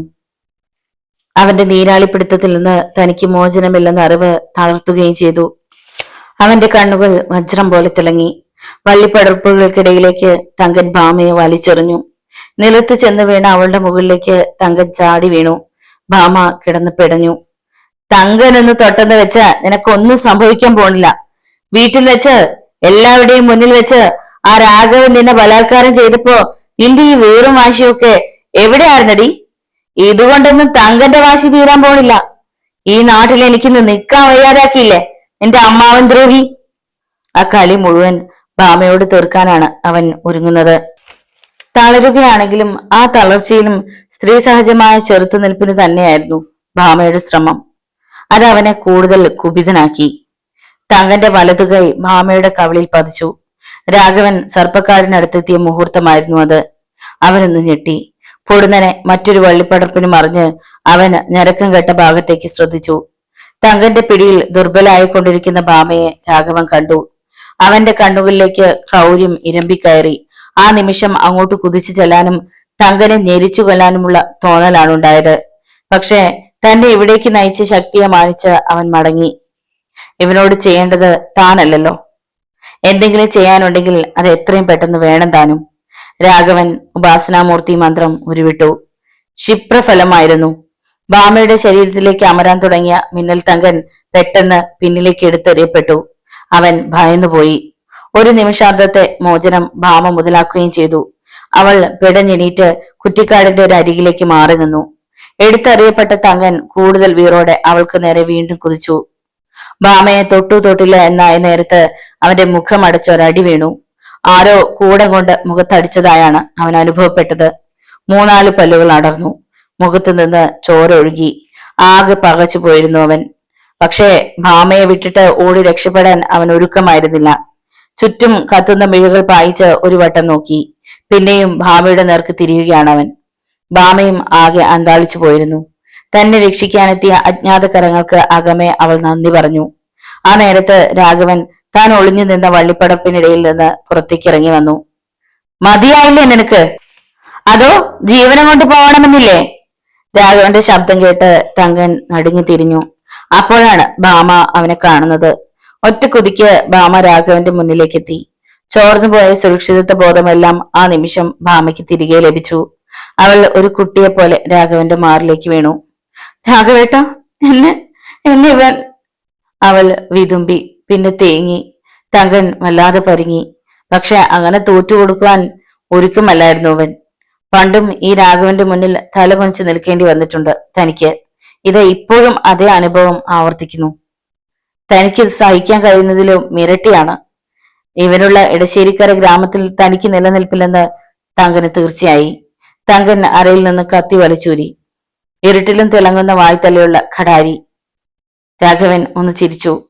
അവന്റെ ഉള്ളിൽ അപ്പോഴും ഇടമുറിയാത്ത മന്ത്രശ്ലോകങ്ങൾ ഉറവെടുക്കുന്നുണ്ടായിരുന്നു. രാഘവന്റെ വലതുകൈ ഒരു സാന്ത്വനം പോലെ ഭാമയുടെ തോളിൽ തലോടി. അവൻ തന്റെ രണ്ടാം മുണ്ടെടുത്ത് അവളെ പുതപ്പിച്ചു. രാഘവേട്ടൻ ഒരിക്കൽ തന്നെ ശിക്ഷിച്ചെങ്കിൽ അതിനിപ്പോഴിതാ രക്ഷിക്കാനും എത്തിയിരിക്കുന്നു. അന്നത്തെ തെറ്റിന്റെ പ്രായശ്ചിത്തവുമായി. ഭാമ ഭയപ്പെടണ്ട. ഇവനിനി ആരെയും ഉപദ്രവിക്കില്ല. ഇവനെ പോലെയുള്ള വിഷജന്തുക്കൾക്ക് പാർക്കാനുള്ളതല്ല ഈ ലോകം. മന്ത്രശ്ലോകം എണ്ണം എത്തിച്ചു കഴിഞ്ഞ രാഘവൻ പറഞ്ഞു. അവൾ എപ്പോഴും വിറയ്ക്കുന്നുണ്ടായിരുന്നു. അവൾ ഒന്നുകൂടി രാഘവനോട് ചേർന്നു നിന്നു. തങ്കൻ കടാരിയുമായി അടുക്കുകയാണ്. അങ്ങനെയൊന്നും സംഭവിക്കുന്നുണ്ടെന്ന ഭാവഭേദമില്ലാതെ രാഘവൻ നിന്നു. താൻ മാന്ത്രികനാണെങ്കിൽ അത് തന്റെ വീട്ടിലിരുന്നോട്ടെ. മാന്ത്രികനും മനുഷ്യനാണെന്ന് മറക്കണ്ട. മനുഷ്യനെ കൊല്ലാൻ തങ്കന് ഈ കത്തി പോലും വേണ്ട. അവൻ ക്രൂരമായി ചിരിച്ചു. ഓരോ ചുവട് മുന്നോട്ട് വെക്കുകയും ചെയ്തു. രാഘവന് യാതൊരു കൂസലും ഉണ്ടായിരുന്നില്ല. ഒരു ദുരന്തത്തിന് താൻ സാക്ഷിയാകേണ്ടി വരികയാണല്ലോ എന്നൊരു ഖേദം ഉണ്ടാവുകയും ചെയ്തു. ഇപ്പോ തന്റെ മുന്നിൽ സംഭവിക്കാൻ പോകുന്നത് എന്താണെന്ന് അവന് നല്ല നിശ്ചയമുണ്ടായിരുന്നു. അടുത്ത നിമിഷം അത് സംഭവിക്കുകയും ചെയ്തു. രാഘവനും തങ്കനും തമ്മിൽ 5 അടി ദൂരം പോലും കഷ്ടിച്ചില്ലാതായ മുഹൂർത്തത്തിൽ ആരോ ശക്തിയായി തന്റെ പുറത്തേക്ക് ചാടി വീണതുപോലെ തങ്കനൊന്ന് പെടഞ്ഞു.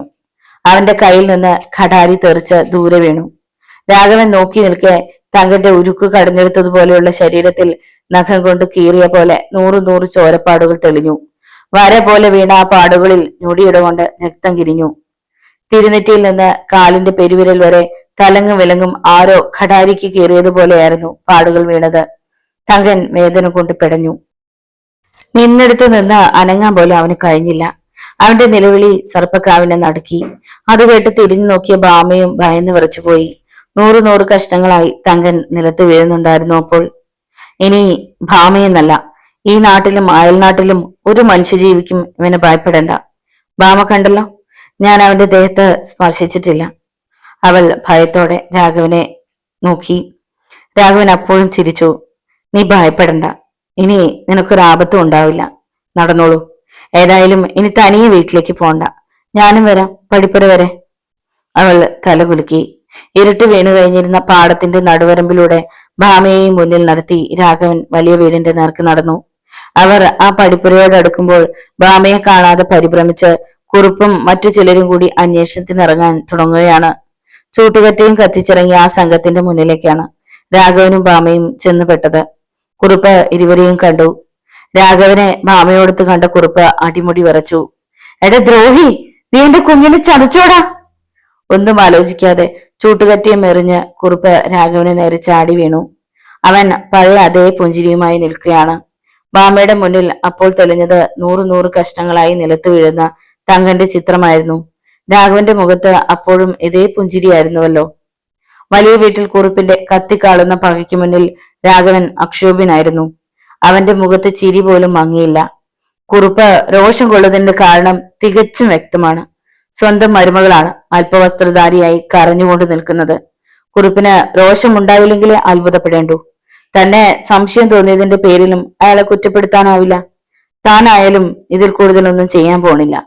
പക്ഷേ അമ്മാവിന്റെ നീക്കം കണ്ടപ്പോ ഭാമയുടെ നെഞ്ചാണ് പിടച്ചത്. അമ്മാ, അരുത്! രാഘവേട്ടൻ എന്നെ രക്ഷിക്കുകയായിരുന്നു. രാഘവേട്ടൻ ഇല്ലായിരുന്നെങ്കിൽ ഞാൻ ജീവനോടെ ബാക്കിയുണ്ടാവുമായിരുന്നില്ല. അവൾ ഒരു നിലവിളി പോലെയാണ് അത് പറഞ്ഞത്. പക്ഷെ അത് കുറുപ്പ് ശ്രദ്ധിക്കുക പോലും ഉണ്ടായില്ല. നാണം കെടുത്തിയവനാണിവൻ. പണിപ്പെട്ട് നേടിയത് അത്രയും പിടിച്ചു പറിച്ച് കൊണ്ടുപോയവനാണവൻ. അവന് മന്ത്രം ചൊല്ലാനുള്ള അവസരം ഉണ്ടാകരുതെന്ന് കരുതി കുറുപ്പ് രാഘവന്റെ കഴുത്തിന് തന്നെയാണ് കുത്തിപ്പിടിച്ചത്. പക്ഷെ ശാരീരികമായും രാഘവന്റെ കരുത്തിന് മുന്നിൽ കുറുപ്പ് ഒന്നുമായിരുന്നില്ല. രാഘവൻ അയാളെ കുടഞ്ഞു തെറിപ്പിച്ചു. ഇര പിടിവിട്ടുപോയ വ്യാഘ്രത്തിന്റെ മുരൾച്ചയോടെ കുറുപ്പ് വീണ്ടും അവന്റെ നേരെ തിരിഞ്ഞു. പടിപ്പുര വാതിൽക്കൽ ഒച്ചയും ബഹളവും കേട്ട് തറവാട്ടിലുള്ളവരെല്ലാം അവിടെ എത്തിക്കഴിഞ്ഞിരുന്നു. പടിപ്പുരക്കിലെ സംഭവം അറിഞ്ഞ് ഓടിയെത്തിയവരും സ്തബ്ധരായി നിന്നുപോയി. ഭാമ അമ്മയുടെ കരവലയത്തിൽ അഭയം തേടി. മകളുടെ കോലം കണ്ട് ആ അമ്മയുടെ നെഞ്ച് പിടഞ്ഞു. അവരും സംശയിച്ചത് രാഘവനെയാണ്. അരുതെന്ന് പറ അമ്മ, അമ്മ അവനോട് രാഘവേട്ടൻ ഒന്നും ചെയ്യരുതെന്ന് പറയൂ. നിനക്ക് എന്ത് ഭ്രാന്ത വാമേ, നിന്നെ ദ്രോഹിച്ച ആ ദ്രോഹിയെ പിന്നെ പൂട്ടി പൂജിക്കണോ? ആര് ഉപദ്രവിച്ചെന്ന്? ഉപദ്രവിച്ച ആൾ കഷ്ണം കഷ്ണമായി മാറി. രാഘവേട്ടൻ തക്ക സമയത്ത് വന്നതുകൊണ്ട് എനിക്ക് എന്റെ ജീവൻ തിരികെ ലഭിച്ചു. വാമ ഒറ്റ ശ്വാസത്തിൽ പറഞ്ഞു. അവിശ്വസനീയതോടെ അമ്മ അവളെ തുറച്ചു നോക്കി. അതെ അമ്മ, ക്ഷേത്രത്തിൽ നിന്നും മടങ്ങും വഴി സർപ്പക്കാവിന്റെ സമീപത്ത് വെച്ച് എന്നെ ഉപദ്രവിക്കാൻ ശ്രമിച്ചത് ആ തങ്കനാണ്. എന്നെ കൊന്നുകളയുമായിരുന്നു അവൻ. അത് കഴിഞ്ഞ് അമ്മാവിനെയും ഉപദ്രവിക്കാനായിരുന്നു അവന്റെ പരിപാടി. ആ സമയത്താണ് രാഘവേട്ടൻ അതുവഴി വന്നത്. രാഘവേട്ടന്റെ മന്ത്രം അവനെ ഇല്ലാതാക്കി. എന്നെ ഒറ്റയ്ക്ക് വിടാതെ വീട്ടിൽ കൊണ്ടുവന്ന് വിടുകയായിരുന്നു. കുറുപ്പിനെ ആര് തടയുമെന്ന് ആർക്കും ഒരു രൂപമുണ്ടായിരുന്നില്ല. കുറുപ്പേ, ഒരു കാര്യം പറഞ്ഞേക്കാം. ഞാൻ നിങ്ങളെ ഉപദ്രവിക്കാൻ വന്നതല്ല. നിങ്ങളുടെ മരുമകളെ ഒരു അപകടത്തിൽ നിന്ന് രക്ഷിച്ചു വന്ന കുറ്റമേ ഇപ്പോഴെന്റെ പേരിലുള്ളൂ. കാര്യമറിയാതെ എടുത്തു ചാടി അനർത്ഥം വരുത്തി വെക്കരുത്. ആദ്യം സംഭവിച്ചത് എന്താണെന്ന് മരുമകളോട് ചോദിക്കൂ. എനിക്ക് അവളെ ഉപദ്രവിക്കണമെങ്കിൽ ഒളിച്ചും പാത്തും വേണ്ടത് നിങ്ങൾക്ക് അറിവുള്ളതാണ്. നിന്നെ ഞാൻ വിശ്വസിക്കുമെന്ന് നീ കരുതുന്നുണ്ടോടാ കള്ളോ മാന്ത്രിക? നീ അവളുടെ മനസ്സ് മാറ്റി കാണും. തൊണ്ടിയോടെ കൈ കിട്ടിയ നിലയ്ക്ക് നിന്റെ വീരസം 10 പേര് കൂടി അറിയട്ടെ. പിന്നെ തിരിഞ്ഞ് കുറുപ്പ് ആശ്രിതയിൽ ഒരുത്തിനോട് പറഞ്ഞു. നോക്കി നിൽക്കാതെ 10 പേരെ വിളിച്ചു കൂട്ടടാ. കണ്ടവൻ എനിക്ക് നൽകിയ മാനക്കേട് മരണക്കിടയിൽ കിടക്കുമ്പോ പോലും ഞാൻ മറക്കില്ല. ഈ നാട്ടുകാരുടെ മുന്നിൽ എന്റെ വിലയിടിച്ചത് മുഴുവൻ ഇവൻ ഒറ്റ ഒരുത്തനാണ്. ഇവരെ ഞാൻ വിടില്ല. കുറുപ്പ് ഉറഞ്ഞു തുള്ളുകയാണ്. കാണെ രാഘവന്റെ മുഖത്തെ പുഞ്ചിരി മാഞ്ഞു. ആ മുഖം ഇരുണ്ടു തുടങ്ങുകയാണ്. അതുകൊണ്ട് ഭയന്നത് ഭാമയായിരുന്നു. അമ്മാവ, അരുത്, ഞാൻ പറയുന്നതൊന്ന് കേക്കൂ. അമ്മയെ വിട്ട് ഭാമ കുറുപ്പിന്റെ സമീപത്തേക്ക് പാഞ്ഞു. അതുവരെ അമ്മാവന്റെ നേരെ ചെല്ലാത്തവളാണ്. അമ്മാവന്റെ കലി രാഘവനെ ഒന്നും ചെയ്യാൻ പര്യാപ്തമല്ലെന്ന് അവൾക്ക് തീർച്ചയുണ്ടായിരുന്നു. രാഘവൻ ഒരു മന്ത്രം ചൊല്ലിയാൽ തങ്കന്റെ അനുഭവം ഉണ്ടാകുന്നത് അമ്മാവന് തന്നെയായിരിക്കും. ഒരു മനുഷ്യൻ ക്ഷമിക്കുന്നതിനൊരു അതിരൊക്കെയുണ്ട്. അക്ഷമയുടെ വരമ്പത്താണ് ഇപ്പോ രാഘവേട്ടന്റെ നില. അകത്ത് കയറിപ്പോടി, നിന്ന് മാമാങ്ങം കാണാതെ. ഇവിടെ എന്ത് വേണമെന്ന് എനിക്കറിയാം. ഒരുത്തി ഒന്നും പറയണ്ട, എനിക്ക് കേൾക്കുകയും വേണ്ട. കുറുപ്പ് ഭാമയുടെ നേരെ ചീറി. എനിക്ക് നിന്ന് തിരിയാൻ സമയമില്ലാതിരിക്കുകയാണ്. താൻ ഇവിടെ നിന്ന് കാവടി തുള്ളിക്കോ കുറുപ്പ്. ചൂടിറങ്ങുമ്പോ മരുമകളോട് ചോദിക്ക് നടന്നത് എന്തായിരുന്നുവെന്ന്. രാഘവൻ തിരിഞ്ഞു നടക്കാൻ തുടങ്ങുകയായിരുന്നു. ഒരു പ്രശ്നം ഉണ്ടാക്കരുതെന്ന് അവനും ആഗ്രഹമുണ്ടായിരുന്നു. തറവാട്ടിലെത്തിയിട്ട് ചെയ്യാൻ ഒരുപാട് കാര്യങ്ങൾ ശേഷിക്കുന്നു. പൂജയ്ക്കുള്ള സമയം തന്നെ വൈകി. ആർക്കും ഒരു ഉപകാരം ചെയ്യാൻ ഇറങ്ങിത്തിരിക്കാതിരിക്കുകയായിരുന്നു. മനസ്സിൽ ഇത്തിരി അലിവ് തോന്നിയതിന് ആണ് ഇപ്പൊ അനുഭവിക്കുന്നത്. തങ്കനോട് ചെയ്ത കടും പ്രവൃത്തി വേണമെങ്കിൽ ഇപ്പോ കുറുപ്പിനോടും ചെയ്യാം. ഭാമയുടെ മുഖത്ത് നോക്കുമ്പോ ഒന്നും വയ്യ. കാര്യമറിയാതെ തുള്ളുന്ന കുറുപ്പിനെ കാണുമ്പോ യഥാർത്ഥത്തിൽ സഹതാപമാണ് തോന്നുന്നത്. രാഘവൻ മുന്നോട്ട് നടന്നു തുടങ്ങിയപ്പോഴാണ് കുറുപ്പിന്റെ അടുത്ത അലർച്ച ഉയർന്നത്. പിടിക്കണടാ അത്തേണ്ടിയെ. ആ ആജ്ഞ അനുസരിക്കാൻ ആശ്രിതരിൽ ചിലർ ഓടിയെടുക്കുകയും ചെയ്തു. തൊട്ടു പോകരുത് തന്നെ, വഴി മുടക്കാനും ശ്രമിക്കരുത്. അങ്ങനെ എന്തെങ്കിലും ഉണ്ടായാൽ അതിന്റെ ഫലം അവരവർ അനുഭവിക്കും. നിങ്ങളുടെ മുന്നിൽ വെറുതെ നിൽക്കുന്നത് എന്റെ ബലഹീനത കൊണ്ടാണെന്ന് ധരിക്കരുത്. അങ്ങനെയല്ലെന്ന് കുറുപ്പിനെങ്കിലും അറിയാം. നടന്നുകൊണ്ട് തന്നെയാണ് രാഘവൻ പറഞ്ഞത്. പക്ഷെ കുറുപ്പിന്റെ ആജ്ഞ നിരസിക്കാൻ മടിയുള്ളത് കൊണ്ട് ആശ്രിതർക്ക് അവന്റെ വഴി മുടക്കാതിരിക്കാനും കഴിയുമായിരുന്നില്ല. അതറിയാവുന്ന രാഘവന്റെ ഉള്ളിൽ ഒരു കഠിന മന്ത്രത്തിന്റെ ധ്യാന ശ്ലോകം ഉറവെടുത്തു കഴിഞ്ഞിരുന്നു. അവന്റെ മുന്നിലേക്ക് ഓടി വന്നവർ ഒരു നിമിഷം പകച്ചു നിന്നു. ഒമിത്തിയിൽ നിൽക്കുന്നതായിട്ടാണ് അവർക്ക് പെട്ടെന്ന് അനുഭവപ്പെട്ടത്. ചവിട്ടി നിൽക്കുന്ന മണ്ണിന് അഗ്നിയുടെ ചൂട് തങ്ങളുടെ ശരീരമാസകലം പടരുകയാണ്. ആരോ അടുത്തു നിന്ന് ആവി തങ്ങളുടെ ശരീരത്തിലേക്ക് ഊതുകയാണ്. അയ്യോ അയ്യോ! അവർ ഉറക്കെ നിലവിളിച്ച് തിരിഞ്ഞോടി. വയലിലേക്ക് കുതിച്ച് അവർ അത്രയും അവിടെ ഉണ്ടായിരുന്ന ഒരു ഓലിയിലേക്കാണ് എടുത്തു ചാടിയത്. അവിടെയും പക്ഷെ അവർക്ക് ആശ്വാസം ഉണ്ടായിരുന്നില്ല. വറചട്ടിയിൽ നിന്ന് എരിതീയിലേക്ക് വീണതുപോലെ വെള്ളം തിളച്ചു കിടക്കുകയാണോ? ഓലിയിൽ കിടന്ന് അവർ മരണവെപ്രാളം കാണിച്ചു. ആർത്തനാദം മുഴക്കി. വലിയ വീട്ടിൽ കുറുപ്പ് മിഴിച്ചു നിന്നു. അയാളുടെ വാശി പക്ഷെ അപ്പോഴും പിന്തിരിയാനല്ല അയാളെ പ്രേരിപ്പിച്ചത്. അയാൾ കൂടുതൽ വൈരത്തോടെ നടന്നകലുന്ന രാഘവനെ പിന്നിട്ട് ചെന്നു. രാഘവൻ അറിയുന്നുണ്ടായിരുന്നു, അവന്റെ മനസ്സിലെ മന്ത്രം ഇടമുറിഞ്ഞിട്ടുണ്ടായിരുന്നില്ല. രാഘവനെ തൊട്ടില്ല എന്ന നിമിഷത്തിൽ കുറുപ്പിനും പൊള്ളലേറ്റു. ആ ചൂടിന്റെ തീക്ഷ്ണത അയാളെ കിടിലം കുളിച്ചു. മതിയോ കുറുപ്പേ? വേണമെങ്കിൽ ഇത്തിരി കൂട്ടിയാവാം. എന്താ? വെന്ത ശരീരത്തിലെ മാംസഖണ്ഡങ്ങൾ പൊടിഞ്ഞ് അമർന്നു വീഴും. തന്നെ ഒരാളോട് കുറച്ചെങ്കിലും അലിവ് കാട്ടിയതാണ് എനിക്ക് പറ്റിയ തെറ്റ്. ഞാനായിട്ട് ഒന്നിനും വരുന്നില്ലല്ലോ. ഇനിയെങ്കിലും സ്വസ്ഥമായി വല്ലയിടത്ത് അടങ്ങി ഒതുങ്ങി കഴിയരുതോ? എന്നോട് മത്സരിച്ച് ജയിക്കാൻ മാത്രം വലിയ വീട്ടിൽ കുറിപ്പ് വളർന്നിട്ടില്ലെന്ന് ഞാൻ പണ്ടും പറഞ്ഞിട്ടുള്ളതല്ലേ. മത്സരിക്കുമെടാ, ഞാൻ ജയിക്കുകയും ചെയ്യും. ഇതല്ലെങ്കിൽ മറ്റെന്ത്. നീ പൂമംഗലത്ത് പുടവ കൊടുക്കുന്നത് എനിക്കൊന്ന് കാണണം. യക്ഷിയെ പാർപ്പിക്കാനേ നിനക്ക് കഴിയൂ. അവളെ ചതിച്ച കാര്യമൊന്നും ആരും അറിഞ്ഞില്ലെന്ന് നീ കരുതുന്നുണ്ടെങ്കിൽ ഇപ്പൊ നീ ചെവിയെ നുള്ളിക്കോടെ രാഘവ. നിന്റെ അവസാനം ആ യക്ഷിയെ കൊണ്ട് തന്നെ. ഈ വലിയ വീട്ടിൽ കുറുപ്പാ പറയുന്നത്. വെറും മനുഷ്യരെ ചുട്ടുപൊളിക്കാനോ സ്തംഭിപ്പിച്ചു നിർത്താനോ കഴിഞ്ഞേക്കും. പക്ഷേ നിന്റെ ദുർമന്ത്രവാദം ഒരു യക്ഷിയോടും ചെലവാകത്തില്ലടാ. അല്ലേ ഞാൻ എന്തിനാടാ വലിയ വീട്ടിൽ കുറുപ്പാണെന്ന് പറഞ്ഞു നടക്കുന്നേ? ഇത്തവണയും നീ ജയിച്ചോടാ. പക്ഷെ അടുത്ത ജയം ആർക്കാണെന്ന് നമുക്കൊന്ന് കാണണം. ഒറ്റ വീർപ്പിന് പറഞ്ഞു പോയതാണ്. പറഞ്ഞു കഴിഞ്ഞാണ് അതിന്റെ അബദ്ധം കുറിപ്പിന് ഓർമ്മ വന്നത്. ആ യക്ഷിയുടെ കാര്യം തനിക്ക് അറിയാമെന്ന് രാഘവൻ മനസ്സിലാക്കിയാൽ അനന്തര നടപടി ചെയ്യാൻ അവൻ തീവ്ര ശ്രമം തുടങ്ങും. നരകത്തീയുടെ നടുവിൽ നിൽക്കുന്നത് പോലെ പിടയുമ്പോൾ മറ്റൊന്നും ആലോചിച്ചില്ല. ഇത്തവണ രാഘവൻ ഒന്ന് ഉറക്കെ ചിരിച്ചു, തിരിഞ്ഞു നിൽക്കുകയും ചെയ്തു. ആ യക്ഷിയെ അല്ല, അതിലും വലുതിന് പേടിയില്ലാത്തവനാണ് കുറുപ്പേ ഈ രാഘവൻ. താൻ ഇത്രയും പറഞ്ഞ നിലയ്ക്ക് ഞാൻ ഒന്നുകൂടി തീരുമാനിച്ചു. ആ യക്ഷിയിൽ നിന്ന് രക്ഷപ്പെടാൻ നിങ്ങൾക്ക് കഴിയുമെങ്കിൽ അതിനുള്ള വഴി ആലോചിച്ചോ. എന്നെ ഒതുക്കാൻ നിങ്ങൾ കൂട്ടുപിടിക്കുന്ന ആ യക്ഷി നിങ്ങളെ എന്നേക്കുമായി തളയ്ക്കും. രാഘവനെ പറയുന്നേ, ഇടശ്ശേരിക്കാരനവരായ രാഘവൻ. എന്റെ വേലു അമ്മാവനോട് നിങ്ങൾ ചെയ്ത ചതിക്ക് നിങ്ങൾ കൊടുക്കാൻ പോകുന്ന വില എന്തായിരിക്കുമെന്ന് കരുതിയിരുന്നു. അതുവരെ ഇല്ലാതിരുന്ന ഒരു വാശിയായിരുന്നു രാഘവന്. മനുഷ്യന് മുഷ്കാകാം, അത് പക്ഷെ ഇത്രത്തോളമാകാമോ? അവൻ പിന്നെ ഒരു നിമിഷം പോലും അവിടെ നിന്നില്ല.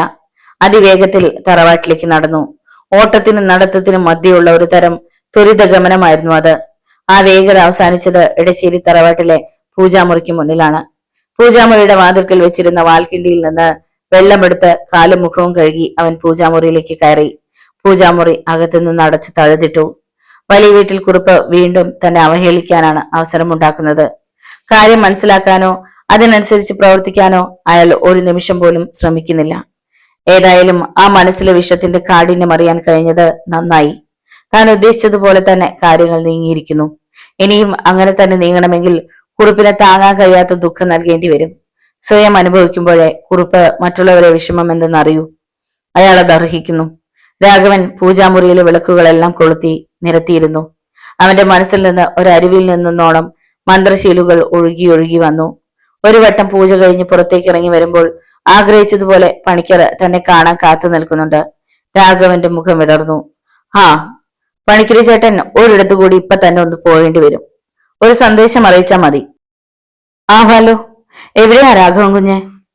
അവനു വേണ്ടി എന്ത് ചെയ്യാനും ഒരുക്കമുള്ള ഒരു മനസ്സുമായാണ് അയാൾ എത്തിയിരുന്നത്. അറിയാതെ പറ്റിപ്പോയ ഒരു അബദ്ധത്തിന് പ്രായശ്ചിത്തമാകുമല്ലോ. ആ കഥയെങ്ങാൻ രാഘവൻ അറിഞ്ഞു എന്നൊരു ഭയവും ഉണ്ടായിരുന്നു. അവന്റെ മുഖം കണ്ടപ്പോൾ അങ്ങനെ ഒന്നില്ലെന്ന് ഉറപ്പായി. ഒട്ടും ആഗ്രഹിക്കാതെ നാവിൽ നിന്ന് ഊർന്നു പോയതാണ് തെറ്റിയത്. പൂമംഗലം വരെ ഒന്ന് പോകണം. കാരണവരോട് കല്യാണക്കാരൻ തൽക്കാലത്തേക്ക് മാറ്റി വെച്ചിരിക്കുന്നതായി അറിയിച്ചേക്കൂ. അവിടുത്തെ കുട്ടി കൂടി കേൾക്ക വേണം പറയാൻ. പകരം വലിയ വീട്ടിൽ കുറുപ്പിന്റെ മരുമകളെ ആലോചിക്കാൻ പോവുകയാണെന്ന് പറയൂ. കുറുപ്പിന്റെ ഒരാശയാണത്. അത് നടക്കുന്നത് എനിക്കും താല്പര്യമുള്ള കാര്യമാണ്. ഒക്കുമെങ്കിൽ പൂമംഗലം കാരണവരോട് ഉടനെ എന്നെ വന്നൊന്ന് കാണാനും പറയൂ. രാഘവന്റെ വാക്കുകൾ കേട്ട് കുറുപ്പ് വാ പിളർന്നു നിന്നുപോയി. അയാൾക്ക് ചില നിമിഷങ്ങളോളം ശബ്ദിക്കാനായില്ല. കീരിയും പാമ്പും പോലെ ശത്രുക്കളായവർ ഇണങ്ങാൻ പോവുകയോ? രാഘവനെ ചതിക്കാൻ വലിയ വീട്ടിൽ കുറുപ്പിന്റെ പദ്ധതി എന്തെങ്കിലും ആയിരിക്കില്ലേ അത്? രാഘവൻ കുഞ്ഞ് എന്താ ഈ പറയുന്നത്? ഗൗരി കുഞ്ഞ് വല്ലതും അറിഞ്ഞോ? അമ്മയോട് ഞാൻ പറഞ്ഞോളാം. വൈകും മുമ്പ് പണിക്കരി ചേട്ടൻ പോയി വരൂ. ശ്രീദേവിക്കും കൂടി കേൾക്കാൻ തക്കവണ്ണം കാര്യങ്ങൾ ഉറക്കെ പറഞ്ഞോളൂ. നാളെ വിവാഹം ആലോചിക്കാൻ നമ്മൾ 9 മണിയോടെ വലിയ വീട്ടിലേക്ക് പോകുമെന്ന് പറഞ്ഞേക്കൂ. അതും ശ്രീദേവി കേൾക്കണം. രാഘവന്റെ മനസ്സിൽ എന്താണെന്ന് പണിക്കർക്ക് ഒരു രൂപവും കിട്ടിയില്ല. ഇന്നലെ വരെ വലിയ വീട്ടിൽ കുറിപ്പെന്ന് പറയുമ്പോൾ രാഘവന്റെ മുഖം ഇരുളുമായിരുന്നു. പിന്നെ ഇപ്പോഴെങ്ങനെയുണ്ടായി ഇങ്ങനെ ഒരു തിളക്കം? കലികാലം തന്നെ, സംശയമില്ല. ഇടശ്ശേരി തറവാട്ടിൽ നിന്നിറങ്ങി നടക്കുമ്പോൾ പണിക്കർ സ്വയം മന്ത്രിച്ചു. വേറൊരു പെണ്ണ് കാണാൻ പോകണമെന്ന് ഇന്നലെ പറഞ്ഞു. ഇപ്പൊ പറയുന്നു വലിയ വീട്ടിലെ പെണ്ണിനെ മതിയെന്ന്. കുംഭകാല മാസത്തെ നിലാവ് പോലെയാണ് ഇടശ്ശേരി രാഘവന്റെ മനസ്സെന്ന് ചിലർ പറയുന്നത് വെറുതെയല്ല. അത് തെളിയുന്നതും മങ്ങുന്നതും എപ്പോഴാണെന്ന് പറയുക വയ്യ. രാഘവൻ നേരെ അമ്മയുടെ അടുത്തേക്കാണ് ചെന്നത്. അമ്മയോട് എല്ലാം പറഞ്ഞു മനസ്സിലാക്കി. ഗൗരിക്കുട്ടി എന്തെങ്കിലും മറുപടി പറഞ്ഞില്ല. കുറുപ്പ് വീണ്ടും ഉപദ്രവിച്ചെന്ന് പറഞ്ഞപ്പോ അവർക്ക് പറയാൻ വാക്കുകൾ ഇല്ലാതാവുകയായിരുന്നു. നല്ല രീതിയിലേക്ക് പുലരാൻ തുടങ്ങുകയും ഒരു വിവാഹം കഴിക്കാൻ തീരുമാനിക്കുകയും ചെയ്തിരിക്കുകയാണ് കുറുപ്പ് വീണ്ടും ഇടങ്കോലിടാൻ തുടങ്ങിയിരിക്കുന്നത്. അതിൽ അവൻ ചെയ്യാൻ ഉദ്ദേശിക്കുന്ന പ്രതിവിധി എന്തെന്ന് മാത്രം അമ്മയോട് പറഞ്ഞില്ല. എന്തെങ്കിലും ആകട്ടെ എന്ന് അവരും തീരുമാനിച്ചു. അതുകൊണ്ട് പ്രത്യേകിച്ചൊന്നും ചോദിക്കാൻ പോയില്ല. അമ്മ അത്താഴം കഴിച്ചു കിടന്നോളൂ, എനിക്കൊന്ന് ഉപവാസമാണ്. ഞാൻ പൂജാമുറിയിലേക്ക് തന്നെ പോകുന്നു. പൂമംഗലത്ത് അദ്ദേഹം വന്നാൽ മാത്രം എന്നെ വിളിക്കുക. പണിക്കരാണെങ്കിൽ രാവിലെ എന്നെ വന്ന് കാണാൻ പറയണം. നാളത്തെ ഒരു ദിവസം കൊണ്ട് എല്ലാം നേരെയാവും. ഇടശ്ശേരിക്കാവിലെ ആറാട്ട് നാളെയാണല്ലേ? എല്ലാം ഒത്തുചേർന്ന ഒരു നല്ല ദിവസം. നാളെ ഞാൻ ഉദ്ദേശിക്കും പോലെ എല്ലാം ഒത്തുവരികയാണെങ്കിൽ എല്ലാം നേരെയാവും. അല്ലെങ്കിൽ അത് അന്നേരമല്ലേ? രാഘവൻ പൂജാമുറിയിലേക്ക് തന്നെ തിരിഞ്ഞു. പണിക്കർ ചെല്ലുമ്പോൾ പൂമംഗലത്ത് കുഴപ്പങ്ങൾ തുടരുക തന്നെ ആയിരുന്നു. പൂമംഗലത്ത് വെച്ച് നിലവിളക്കിന് മുന്നിൽ ശ്രീദേവിയെ പിടിച്ചിരുത്താൻ നടത്തിയ ശ്രമങ്ങളെല്ലാം പരാജയപ്പെട്ടുകൊണ്ടിരിക്കുന്ന നേരം നിലവിളക്ക് കാണുമ്പോൾ അവൾ കുതറുകയാണ്. അതാണ് കാരണവരെയും പരിഭ്രമത്തിലാഴ്ത്തുന്നത്. വിളക്ക് വെച്ച ഒരു നാഴികയോളം അതിനു മുമ്പിൽ തന്നെ ഇരുന്ന് കീർത്തനങ്ങൾ ചൊല്ലുമായിരുന്ന ശ്രീദേവിയാണ് വിളക്കിനെ തീക്കൊള്ളി പോലെ ഭയപ്പെടുന്നത്. ആ മുഹൂർത്തത്തിലേക്കാണ് പണിക്കർ കയറി വന്നത്. ഇത് കണ്ടോടെ പണിക്കരെ, രാഘവൻ വന്ന് പോയപ്പോ തുടങ്ങി ഇവൾ ഇങ്ങനെയാണ്. എന്തു പറ്റിയെന്ന് ഒരു പിടിയും കിട്ടുന്നില്ല. അത് പറയാനാ ഞാനിപ്പോ വന്നത് തന്നെ. അങ്ങുന്നിനെ രാഘവൻ ഒന്ന് കാണണമെന്ന് പറയുന്നു. എന്താ പണിക്കരെ കാര്യം? ശ്രീദേവിയുടെ തീക്കണ്ണുകളും പെട്ടെന്ന് പണിക്കരുടെ നേരെ തിരിഞ്ഞു. കല്യാണാലോചനയെ കുറിച്ച് പറയാനോ മറ്റോ ആണത്രേ. ഇവിടുത്തെ ആലോചന തൽക്കാലത്തേക്ക് വേണ്ടെന്ന് വെക്കാനത്രേ രാഘവന്റെ തീരുമാനം. അത് പറയാനാവും. പകരം വലിയ വീട്ടിൽ കുറുപ്പിന്റെ മകളെ ആലോചിക്കാൻ പോവുകയാണ്. ആ കുട്ടിയോട് അവന് ഇത്തിരി മനസ്സിലാവുണ്ടെന്ന് വെച്ചോ. നാളെ 9 മണിക്ക് കുറുപ്പിന്റെ മകളെ കാണാൻ പോകണമെന്ന് പറഞ്ഞിട്ടുണ്ട്. ശ്രീദേവിയുടെ മുഖത്ത് പെട്ടെന്ന് ചില ഭാവമാറ്റങ്ങൾ കണ്ടു. കാരണവരും സ്തംഭിച്ചു നിൽക്കുകയാണ്. മകളുടെ ആലോചന വഴിമാറി പോവുകയാണോ? അതെന്താ പണിക്കരെ ഇത്രയും പെട്ടെന്ന് ഇങ്ങനെ ഒരു വാക്കുമാറ്റം? അത് എടശ്ശേരി തറവാട്ടുകാർക്ക് ചേർന്ന പണിയല്ലല്ലോ. ഇവൾക്ക് ഇങ്ങനെ ഉണ്ടായത് ആരുടെയും കുറ്റമല്ലല്ലോ. അതൊന്നും എന്നോട് പറഞ്ഞില്ല അങ്ങുന്നേ. അങ്ങുന്ന അവിടം വരെ ഒന്ന് ചെന്നാട്ടെ. ഇവിടുത്തെ കുട്ടിക്കെതിരെ ആരോ എന്തൊക്കെയോ പറഞ്ഞു കാണണം. വലിയ വീടുമായി പണ്ടും ഉണ്ടായിരുന്നല്ലോ നടക്കാതെ പോയൊരു ബന്ധം. അത് ഇവന്റെ കാലത്ത് നടക്കാനുമായിരിക്കാം. ശ്രീദേവിയുടെ കണ്ണുകൾ കൂടുതൽ രൂക്ഷമായി. അവൾ അമ്മയുടെ പിടിവിടുവിച്ച് അകത്തെ മുറിയിലേക്ക് ഓടി. കുറച്ചു നേരം കൂടി ഓരോന്ന് സംസാരിച്ചിരുന്നിട്ട് പണിക്കർ ഇറങ്ങി. തൊട്ടു പിന്നാലെ കാരണവരും എടശ്ശേരി തറവാട്ടിലേക്ക് തിരിച്ചു. രാഘവനോടൊന്ന് ചോദിച്ചിട്ട് തന്നെ കാര്യം. ഒരു കാര്യം പറഞ്ഞിട്ട് അത് തീരുമാനിച്ചിട്ട് അടുത്ത നിമിഷം വേണ്ടെന്ന് വെക്കാൻ ഇതെന്ത് വെള്ളരിക്ക പട്ടണമോ? മകളുടെ ഭാവമാറ്റത്തിന് പിന്നാലെ ഇത്തരം ഒരു വാർത്ത കൂടി കേട്ടതോടെ പൂമംഗലം കാരണവർ തളർന്നു പോയിരിക്കുന്നു. അദ്ദേഹം എടശ്ശേരി തറവാട്ടിൽ എത്തുമ്പോൾ ഗൗരിക്കുട്ടി പുറത്തു തന്നെ ഉണ്ടായിരുന്നു. അത്താഴം കഴിഞ്ഞ് ഉറങ്ങിക്കൊള്ളാൻ പറഞ്ഞെങ്കിലും ഇവർ വന്നാൽ പറയാനും ഏൽപ്പിച്ചിരുന്നല്ലോ. രാഘവൻ അങ്ങനെ പറഞ്ഞതുകൊണ്ടുകൂടിയാണ് കാത്തിരിക്കാൻ അവർ തീരുമാനിച്ചത്. വരുന്നത് പൂമംഗലം കാരണവരായിരുന്നല്ലോ. എന്താ ഗൗരിക്കുട്ടി അമ്മേ ഇങ്ങനെയൊക്കെ? ഇതിനു മുമ്പുണ്ടായിരുന്ന കാരണവന്മാരൊന്നും ഇങ്ങനെ ആയിരുന്നില്ലല്ലോ. എന്താ ഉണ്ടായേ? ആകപ്പാടൊരു വല്ലായ്മ തോന്നുന്നു. കാരണവർ പൂമുഖത്തേക്ക് കയറിയിരുന്നു. കാരണവന്മാർക്കൊന്നും ഒരിക്കലും ഒരു കുഴപ്പവുമില്ല. പിന്നെ അന്നത്തെ കാലഘട്ടവുമല്ലല്ലോ ഇത്. അവരാരും ചെയ്യാത്തതൊക്കെ ചെയ്യാനാണ് ഇവന്റെ യോഗം. ഒക്കെ അവൻ തന്നെ പറയും. ഞാൻ വിളിക്കാം. അങ്ങ് വന്നാ വിളിക്കണമെന്ന് പ്രത്യേകം പറഞ്ഞിട്ടുണ്ട്. ഗൗരിക്കുട്ടി പൂജാമുറിയുടെ വാതിൽക്കലെത്തി. അവർ വാതിലിൽ മുട്ടാൻ കാത്തു നിൽക്കും പോലെ ആ വാതിൽ തുറന്നു. കയ്യിൽ 7 കെട്ടുള്ള ഒരു കറുത്ത ചരടും ആ ചരടിൽ കോർത്ത ഏലസുമായി രാഘവൻ ഇറങ്ങി വന്നു. അദ്ദേഹം എത്തിയോ അമ്മേ? ഇതാ ഇപ്പോ, അവർ പറഞ്ഞു. അവിടെ നിന്ന് പുറപ്പെട്ടിട്ടുണ്ടെന്ന് അറിയാമായിരുന്നു. ഇത്ര വേഗം ഇങ്ങെത്തിയോ? തീ പിടിച്ച മനസ്സും കൊണ്ടായിരിക്കാം ഓടിയെത്തിയിട്ടുണ്ടാവുക. പറഞ്ഞു കഴിയുമ്പോ ആറി തണുക്കാനായുള്ളതേ ഉള്ളൂ ആ മനസ്സ്. രാഘവൻ പൂമുഖത്തേക്ക് ചെന്നു. പ്രായത്തിൽ എത്രയോ ഇളയവനാണെങ്കിലും എടശ്ശേരിക്കാരനവരെ കണ്ടപ്പോൾ പൂമംഗലം കാരണവർ എണീറ്റു. അത് അദ്ദേഹത്തിന്റെ മര്യാദ. ആ സ്ഥാനത്ത് വലിയ വീട്ടിൽ കുറിപ്പിനെ വെറുതെ ഒന്ന് സങ്കല്പിച്ചു നോക്കി രാഘവൻ. ഒരാൾ അഹന്തയുടെ അല്പതരവുമായി ജീവിക്കുന്നവൻ, അപരൻ വിനയത്തിന്റെ നിറകുടമായി ജീവിക്കുന്ന മാനവശ്രേഷ്ഠൻ. രണ്ടുപേരും എന്താ അന്തരം? ഇരിക്കൂ, ഇരിക്കൂ.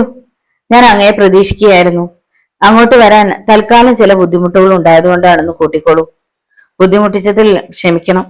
കാര്യം അറിയുമ്പോ അങ്ങേക്കും മനസ്സിലാകാനേ ഉള്ളൂ. അതിനിപ്പോ എന്തത്ര പറയാൻ രാഘവ? ഇടശ്ശേരിക്കാരനവരുടെ ക്ഷണം ആർക്കും ഒരു അന്തസ് തന്നെയാണ് നാട്ടിലെന്ന് വിചാരിക്കുന്ന ഒരാളാ ഞാൻ. പക്ഷെ മറ്റു മാതൃയുടെ രീതിയല്ല രാഘവന്റേത്. ദാ ഞാൻ വന്ന ഉടനെ ഗൗരിക്കുട്ടിയോട് പറയുകയും ചെയ്തു. രാഘവൻ ഒന്ന് ചിരിച്ചു. പിന്നെ കാര്യങ്ങൾ വ്യക്തമായി പറഞ്ഞു. ശ്രീദേവിയെ ആവേശിച്ചിരിക്കുന്ന മാധവിക്കുട്ടി എന്ന യക്ഷിയെക്കുറിച്ച്, അവളെ ഒഴിവാക്കാനുള്ള മാർഗത്തെക്കുറിച്ച്. നാളെ 9 മണി നേരത്ത് ശ്രീദേവി അല്പനേരത്തേക്ക് ബോധശൂന്യായി വീഴുമെന്നും ആ നേരത്ത് അവളുടെ അരയിൽ ബന്ധിപ്പിക്കണമെന്നും പറഞ്ഞ് ആ ജപിച്ച ഏലസും ചരടും അവൻ അദ്ദേഹത്തെ ഏൽപ്പിച്ചു. എല്ലാം കേട്ട് സ്തംഭിച്ചിരിക്കുകയാണ് കാരണവർ. അങ്ങേക്കിപ്പോ എന്നെക്കുറിച്ചുള്ള പരിഭവം തീർന്നില്ലേ? നാളെ 9 മണി കഴിഞ്ഞ ശ്രീദേവി സ്വതന്ത്രയാവും. പിന്നെ ഒരിക്കലും മാധവിക്കുട്ടി എന്നല്ല ഒരു യക്ഷിയും അവളുടെ അരികെ കൂടി പോകില്ല. കാരണവർ യാത്ര പറഞ്ഞിറങ്ങി. തന്നെ സംബന്ധിച്ചിടത്തോളം നാളത്തെ ദിവസത്തിനാണ് പ്രാധാന്യം. അതൊന്നു കഴിഞ്ഞിട്ടിരുന്നെങ്കിൽ. രാഘവൻ വീണ്ടും പൂജാമുറിയിലേക്ക് കയറി. ഇന്ന് എടശ്ശേരിക്കാവിലെ ആറാട്ട്. വൈകുന്നേരം 6 മണിക്കാണ് ആറാട്ടുകടവിലേക്കുള്ള ഭഗവതിയുടെ എഴുന്നള്ളത്ത്. വർഷത്തിലൊരിക്കൽ 8 ദിവസം നീണ്ടു നിൽക്കുന്ന ഉത്സവമാണ് ദേവിക്ക്. ആറാട്ടുകടവിലേക്കുള്ള എഴുന്നള്ളത്ത് കാണാൻ ഗ്രാമത്തിലെ ആബാലവൃദ്ധം കടവിന്റെ ഇരുകരകളിലും ഉണ്ടാവും. ആ നിമിഷത്തിന് വേണ്ടിയാണ് രാഘവൻ കാത്തിരുന്നത്. കഴിഞ്ഞ രാത്രിയും പകലും മുഴുവൻ അവൻ ആ പൂജാമുറിയിൽ തന്നെ ആയിരുന്നു. രാവിലെ 9-ന് വലിയ വീട്ടിലേക്ക് പോകുമെന്ന് അറിയിച്ചെങ്കിലും രാഘവൻ പോയില്ല. അങ്ങനെ ഒരു ധാരണ മാധവിക്കുട്ടിക്ക് ലഭിക്കുക മാത്രമായിരുന്നല്ലോ അവന്റെ ഉദ്ദേശം. 9 കഴിഞ്ഞ നേരത്ത് പണിക്കരെ പൂമംഗലത്തേക്ക് അയക്കുകയാണ് രാഘവൻ ചെയ്തത്. അയാൾ കൊണ്ടുവന്ന വാർത്ത ആഹ്ലാദകരമായിരുന്നു. അത്ഭുതം എന്നല്ലാതെ എന്ത് പറയാനാ രാഘവൻ കുഞ്ഞെ? അവിടുത്തെ അദ്ദേഹം പറഞ്ഞപ്പോഴാ ഞാൻ കഥയറിയുന്നേ. 9 കഴിഞ്ഞ നേരത്ത് അടുക്കളയിൽ എന്തോ എടുത്തുകൊണ്ടിരുന്ന ശ്രീദേവി കുഞ്ഞെ വെട്ടിയിട്ട വാഴ പോലെ താഴേക്ക് വീണത്രേ. അതേ നേരത്ത് തന്നെ കുഞ്ഞു കൊടുത്ത അയച്ച രക്ഷ അദ്ദേഹം അവളുടെ അരയിൽ ബന്ധിക്കുകയും ചെയ്തത്രേ. ഞാൻ ചെല്ലുമ്പോ ശ്രീദേവി കുഞ്ഞ് മയക്കം വിട്ട് എഴുന്നേക്കുന്നതേ ഉള്ളൂ. പക്ഷെ പറയാതെ വയ്യല്ലോ, ആ കുഞ്ഞിന്റെ മുഖത്ത് എന്തൊരു സൗമ്യതയായിരുന്നെന്നോ.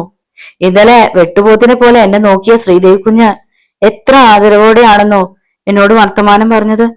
കഴിഞ്ഞ 2 ദിവസമായി ആ തറവാട്ടിൽ നടന്നതൊന്നും ആ കുഞ്ഞ് ഓർക്കുന്നു പോലുമില്ല. രാഘവൻ കുഞ്ഞിനെ അധിക്ഷേപിച്ച കാര്യമൊക്കെ അദ്ദേഹം പറഞ്ഞപ്പോ പാവം ആ കൊച്ചു കരയുകയായിരുന്നു. എന്നാലും ഈ യക്ഷിവർഗം ഇത്രയ്ക്ക് ദുഷ്ടകളാണല്ലോ. അതറിയാൻ പണിക്കരി ചേട്ടൻ വൈകുന്നേരം ആറാട്ടുകടവിലേക്ക് ചെന്നേക്കൂ. അതിനു മുമ്പ് ഇതാ ഈ ചരട് അരയിൽ കെട്ടുകയും ചെയ്തോളൂ. രാഘവൻ ഒരു ചരട് പണിക്കരെ ഏൽപ്പിച്ചു. അയാൾ പരിഭ്രമിച്ചു പോയി. ഇതെന്തിനാ രാഘവൻ കുഞ്ഞെ? ധരിച്ചോളൂ പണിക്കരി ചേട്ടാ. യക്ഷിക്ക് അങ്ങനെ ആണെന്നോ പെണ്ണെന്നോ ഉള്ള വേർതിരിവൊന്നുമില്ല. പുറകെ പണിക്കരി ചേട്ടനാണ് എന്നെ കല്യാണം കഴിപ്പിക്കാൻ ഓടി നടക്കുന്നതെന്ന് അവൾക്കറിയാം. ഒരവസാന നിമിഷത്തിൽ അവൾ പണിക്കരി ചേട്ടനെ പിടികൂടിയാലോ? ചിരിച്ചുകൊണ്ടാണ് രാഘവൻ പറഞ്ഞത്. പക്ഷെ പണിക്കരുടെ ഉള്ളിൽ നിന്നൊരു തീഗോളം ഉയർന്നു. അയാൾ വല്ലാതെ ഭയപ്പെട്ടു പോയിരുന്നു. ഭയപ്പെടേണ്ട പണിക്കരി ചേട്ടാ, ആറാട്ടുകടവിൽ ഞാനും ഉണ്ടാവും. കഴിഞ്ഞ ദിവസം നമ്മൾ കൊണ്ടുവന്ന ശിലാവിഗ്രഹം പൂജാമുറിയിൽ ഇരിപ്പുണ്ട്. വൈകുന്നേരം കടവിലെത്തുമ്പോ അതുകൂടി കൊണ്ടുവരണം. ദേവിയുടെ ആറാട്ട് നേരത്ത് എനിക്കും പൂജയുണ്ട്. ആ മുഹൂർത്തത്തിൽ മുഴുവൻ ദുർമൂർത്തികളുടെയും ശക്തി കുറഞ്ഞിരിക്കും. ദേവി ചൈതന്യം ഉഗ്രപ്രഭാവത്തോടെ ഗ്രാമത്തെ അനുഗ്രഹിക്കുന്ന നിമിഷങ്ങൾ കൂടിയാണ് അത്. നമ്മൾ വലിയ വീട്ടിലേക്ക് പോകണമെന്ന് പറഞ്ഞതോ? അതിന്റെ ആവശ്യം ഇനി ഉണ്ടാവുകയില്ല പണിക്കരി ചേട്ടാ.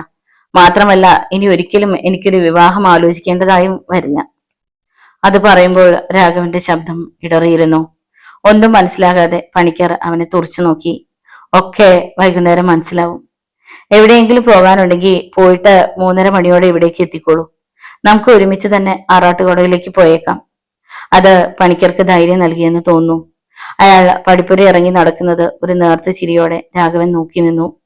അവൻ ഉമ്മറത്തെ ചാരുകസേരയിൽ ചെന്ന് കിടന്നു. മുൻപില്ലാതിരുന്ന ഒരു ആത്മസംതൃപ്തിയാണ് ഇപ്പോ രാഘവന് അനുഭവപ്പെട്ടത്.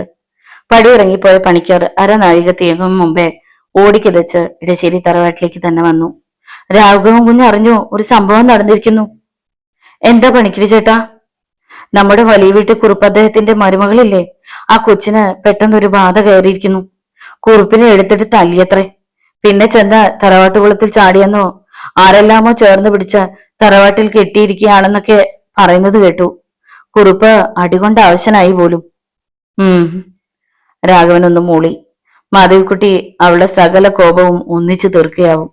സാരമില്ല, ആറാട്ട് നേരം വരെയേ ഉണ്ടാവൂ. അത് കഴിഞ്ഞാ എല്ലാം നേരെയാകും, രാഘവൻ നിസ്സാര മട്ടിൽ പറഞ്ഞു. അത് കേട്ടു നിൽക്കുകയായിരുന്ന ഗൗരിക്കുട്ടി തന്റെ മകന്റെ അടുത്തേക്ക് ചെന്നു. എന്താ നിന്റെ ഭാവം രാഘവ? ഒരാളെ രക്ഷിക്കാൻ മറ്റൊരാളെ കരുവാക്കുന്നത് ഒരു മാതൃകനും ചേർന്നതല്ല. ഇടശ്ശേരിക്കാരനവന്മാരാരും അങ്ങനെ ചെയ്തിരുന്നില്ല. ആരെയും വേദനിപ്പിക്കാൻ ഇടയാക്കാത്ത ഒരു ജന്മത്തിനാണ് മോനെ മഹത്വം. പൂമംഗലത്തെ കുഞ്ഞിന്റെ ശരീരത്തിൽ നിന്ന് ആ യക്ഷി വലിയ വീട്ടിലെ കുട്ടിയുടെ ദേഹത്ത് പ്രവേശിച്ചില്ലേ? ഒരാളുടെ ആഹ്ലാദം പക്ഷെ മറ്റൊരാൾക്ക് ദുഃഖമായി.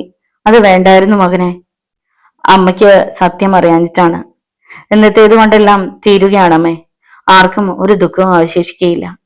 രാഘവൻ ഒന്ന് ചിരിച്ചു. അതിന്റെ പൊരുൾ ഗൗരിക്കുട്ടിക്ക് മനസ്സിലായുമില്ല.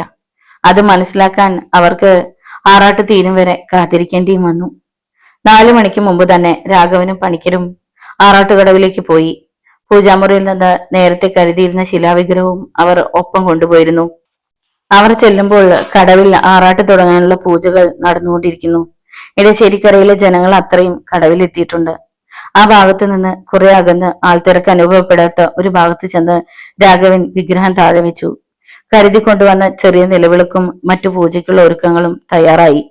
ആൾക്കൂട്ടത്തിനിടയിൽ ശ്രീദേവിയെ അവൻ ഒരു നോക്ക് കണ്ടിരുന്നു. അവരുടെ തറവാട്ടിൽ നിന്ന് എല്ലാവരും തന്നെ എത്തിയിട്ടുണ്ട്. വലിയ വീട്ടിൽ തറവാട്ടിൽ നിന്ന് ആരെയും കണ്ടില്ലെന്ന് പണിക്കർ പറയുന്നത് കേട്ടു. അവർ വരാൻ സമയമാകുന്നതേ ഉള്ളൂ, രാഘവൻ മന്ത്രിച്ചു. എടശ്ശേരിക്കര ദേവിയുടെ പൂജാവിഗ്രഹം ആറാട്ടുകടവിൽ മുങ്ങുന്ന നേരം അകലെ നിന്നൊരു ആരവം അടുത്തു വരുന്നത് പണിക്കർ ശ്രദ്ധിച്ചു. രാഘവൻ ശിലാവിഗ്രഹത്തിന് മുന്നിൽ പൂജയിൽ മുഴുകിയിരിക്കുകയായിരുന്നു. അവനത് ശ്രദ്ധിച്ചെന്ന് തോന്നുന്നില്ല. ആരവം അടുത്തു വന്നു. ആറാട്ടുകടവിലെ ആൾത്തിരക്കിനിടയിലൂടെ കീറിപ്പറഞ്ഞ വസ്ത്രങ്ങളുമായി കത്തുന്ന കണ്ണുകളിൽ പകയും നിറച്ച് പാഞ്ഞു വന്നത് ഭാമയായിരുന്നു. അവൾക്ക് പിന്നാലെ വലിയ വീട്ടിൽ കുറുപ്പുമുണ്ട്. അയാളുടെ ആശ്രിതരും ബന്ധുക്കളുമുണ്ട്. ഭാമ ആറാട്ടുകടവും കടന്ന് പാഞ്ഞു വന്ന് നിന്നത് രാഘവന്റെ മുന്നിലാണ്. എടി ദ്രോഹി, നീ എന്നെ ബന്ധിക്കുമല്ലേ? ബന്ധിച്ചോ? പക്ഷേ ഈ ജന്മത്തിൽ നിനക്കൊരു സ്ത്രീ സംസർഗം ഉണ്ടാവില്ല. അത് പറഞ്ഞതും ഒരാർത്തനാദത്തോടെ അവൾ ആ വിഗ്രഹത്തിന് മുന്നിൽ സാഷ്ടാംഗം വീണതും ഒരുമിച്ച് കഴിഞ്ഞു. പുറകെ ഓടി വന്നവർ ആ രംഗത്തിന് മുന്നിൽ തരിച്ചു നിന്നു. അപ്പോഴും രാഘവന്റെ ചുണ്ടിൽ ഒരു ഊറിയ പുഞ്ചിരി ഉണ്ടായിരുന്നു. ഭാമയുടെ ശരീരത്തിൽ പ്രവേശിച്ചിരുന്ന മാധവിക്കുട്ടിയുടെ യക്ഷി സാന്നിധ്യം അവൻ ശിലയിലേക്ക് ആവാഹിച്ചു. മാധവിക്കുട്ടി, നിനക്ക് എന്നോടുണ്ടായിരുന്ന സ്നേഹത്തിന്റെ സമ്മാനമായി നിന്നെ ഞാൻ നമ്മുടെ ക്ഷേത്രവളപ്പിലെ യക്ഷിയമ്പലത്തിൽ നല്ലൊരു സ്ഥാനത്ത് സ്ഥാപിക്കും. എന്നേക്കുമായി അവിടെ കഴിഞ്ഞോളൂ. എന്റെ കാലശേഷവും നീ ഉണ്ടാവും. ഇതിൽ കൂടുതലൊന്നും നിനക്കുണ്ടാക്കാൻ ഈ രാഘവന് കേൾപ്പില്ല. അവൻ പൂജകൾ അവസാനിപ്പിച്ച് എഴുന്നേറ്റു. കടവിൽ നിന്ന് നല്ലൊരു ജനക്കൂട്ടം അപ്പോഴേക്കും അവന് ചുറ്റും നിരന്നിരുന്നു. പൂമംഗലം തറവാട്ടിലെ സർവരും എത്തിയിരിക്കുന്നു. അതുപോലെ വലിയ വീട്ടിലെയും. മൂർച്ഛിച്ചു കിടക്കുകയായിരുന്ന ഭാമയെ രാഘവൻ കുലുക്കി ഉണർത്തി. അവളുടെ ദേഹത്തിൽ പുണ്യാഹം തളിച്ചു. വല്ലാതെ പകച്ച് ചുറ്റും നോക്കി പരിഭ്രമത്തോടെ അവൾ എണീറ്റിരുന്നു. എനിക്ക് എന്താ പറ്റിയത്? അവൾ രാഘവനോട് ചോദിച്ചു. ചെറിയൊരു ഓർമ്മ പിശക്, അത്രേ ഉള്ളൂ. അത് കഴിഞ്ഞു. ഇനി ഒരിക്കലും അങ്ങനെ സംഭവിക്കില്ല. അപ്പോഴാണ് ഗൗരിക്കുട്ടി അവിടേക്ക് ഓടിക്കതച്ചെത്തിയത്. എല്ലാം ശുഭമായി പര്യവസാനിച്ചു അമ്മേ. ആറാട്ട് കഴിഞ്ഞു. അമ്മയുടെ ഈ മകന്റെ ഉത്സവകാലവും അവസാനിച്ചു. അത് പറയുമ്പോൾ അവന്റെ കൺകോണുകളിൽ 2 തുള്ളി കണ്ണുനീർ പിറവിയെടുത്തിരുന്നു. ഗൗരിക്കുട്ടിക്ക് അവൻ പറഞ്ഞത് എന്താണെന്ന് മനസ്സിലായില്ല. ഉത്തരീയം അഴിച്ച് കണ്ണുകളും മുഖവും തുടച്ച് അവൻ അമ്മയുടെ നേരെ നോക്കി ചിരിച്ചു. അമ്മയുടെ ആഗ്രഹം പോലെ തന്നെ എന്റെ മുൻപുഗാമികളെ പോലെ തറവാട്ടുകാരനവരായി കഴിയാനാണ് എനിക്കും യോഗം. ഒരു കാര്യത്തിൽ മാത്രം അമ്മയെ അനുസരിക്കാൻ എനിക്ക് കഴിയാതെ പോയിരിക്കുന്നു. ഒരു വിവാഹ ജീവിതം ഇനി എനിക്കുണ്ടാവില്ല. അക്കാര്യത്തിൽ ഞാൻ വേലു അമ്മാവിന്റെ പിൻഗാമിയായിരിക്കും. പണിക്കർ തരിച്ചു നിൽക്കുകയാണ്. ഗൗരിക്കുട്ടി കണ്ണുകളൊപ്പി. രാഘവൻ വലിയ വീട്ടിൽ കുറുപ്പിന്റെ സമീപത്തേക്ക് ചെന്നു. കുറുപ്പ് ചേട്ടാ, എന്നോടുള്ള വിദ്വേഷമെല്ലാം കളയണം. പിണക്കവും ശത്രുതാ മനോഭാവവും പ്രതികാര ചിന്തയും ഒന്നും ആരെയും എവിടെയും എത്തിക്കില്ലെന്ന് ഞാൻ മനസ്സിലാക്കി കഴിഞ്ഞു. ഇവിടെ കഴിഞ്ഞത് എഴശ്ശേരി ഭഗവതിയുടെ ആറാട്ടായിരുന്നില്ല, അറിവില്ലാത്ത എന്റെ അഹന്തയുടെ ആറാട്ട്. ആറാട്ടോടെ ഉത്സവം കഴിയുന്നു. എന്റെ എല്ലാ ശത്രുതാ മനോഭാവവും. കുറുപ്പ് ചേട്ടന്റെ സഹകരണം എനിക്കെന്നും ഉണ്ടാകണം. കുറുപ്പ് അവന്റെ കൈകൾ ചേർത്ത് പിടിച്ചു. അയാളുടെ കണ്ണുകളും നിറഞ്ഞു വരുന്നു. പിന്നെ ആരോടും ഒന്നും പറയാതെ രാഘവൻ അവിടെ നിന്ന് നടന്നു തുടങ്ങി. അമർത്തി ചവിട്ടി നടന്നകലുന്ന അവന്റെ പാദപതന ശബ്ദം ആറാട്ട് കഴിഞ്ഞ് തിരിച്ചെഴുന്നള്ളുന്ന ഭഗവതിയുടെ ചെണ്ടമേളത്തിനിടയിൽ ലയിച്ചു. എല്ലാവർക്കും നോവൽ ഇഷ്ടപ്പെട്ടു വേണമെന്ന് വിചാരിക്കുന്നു. നിങ്ങളുടെ വിലയേറിയ അഭിപ്രായങ്ങളും നിർദ്ദേശങ്ങളും കമന്റ് ബോക്സിൽ അറിയിക്കാൻ മറക്കരുത്. വീഡിയോ ഇഷ്ടമായാൽ ഒന്ന് ലൈക്ക് ചെയ്ത് ഹൈപ്പ് കൊടുത്ത് നിങ്ങളുടെ അടുത്ത സുഹൃത്തുക്കൾ കൂടി ഷെയർ ചെയ്ത് നൽകുക. വീണ്ടും മറ്റൊരു നോവലുമായി കാണാം. നന്ദി.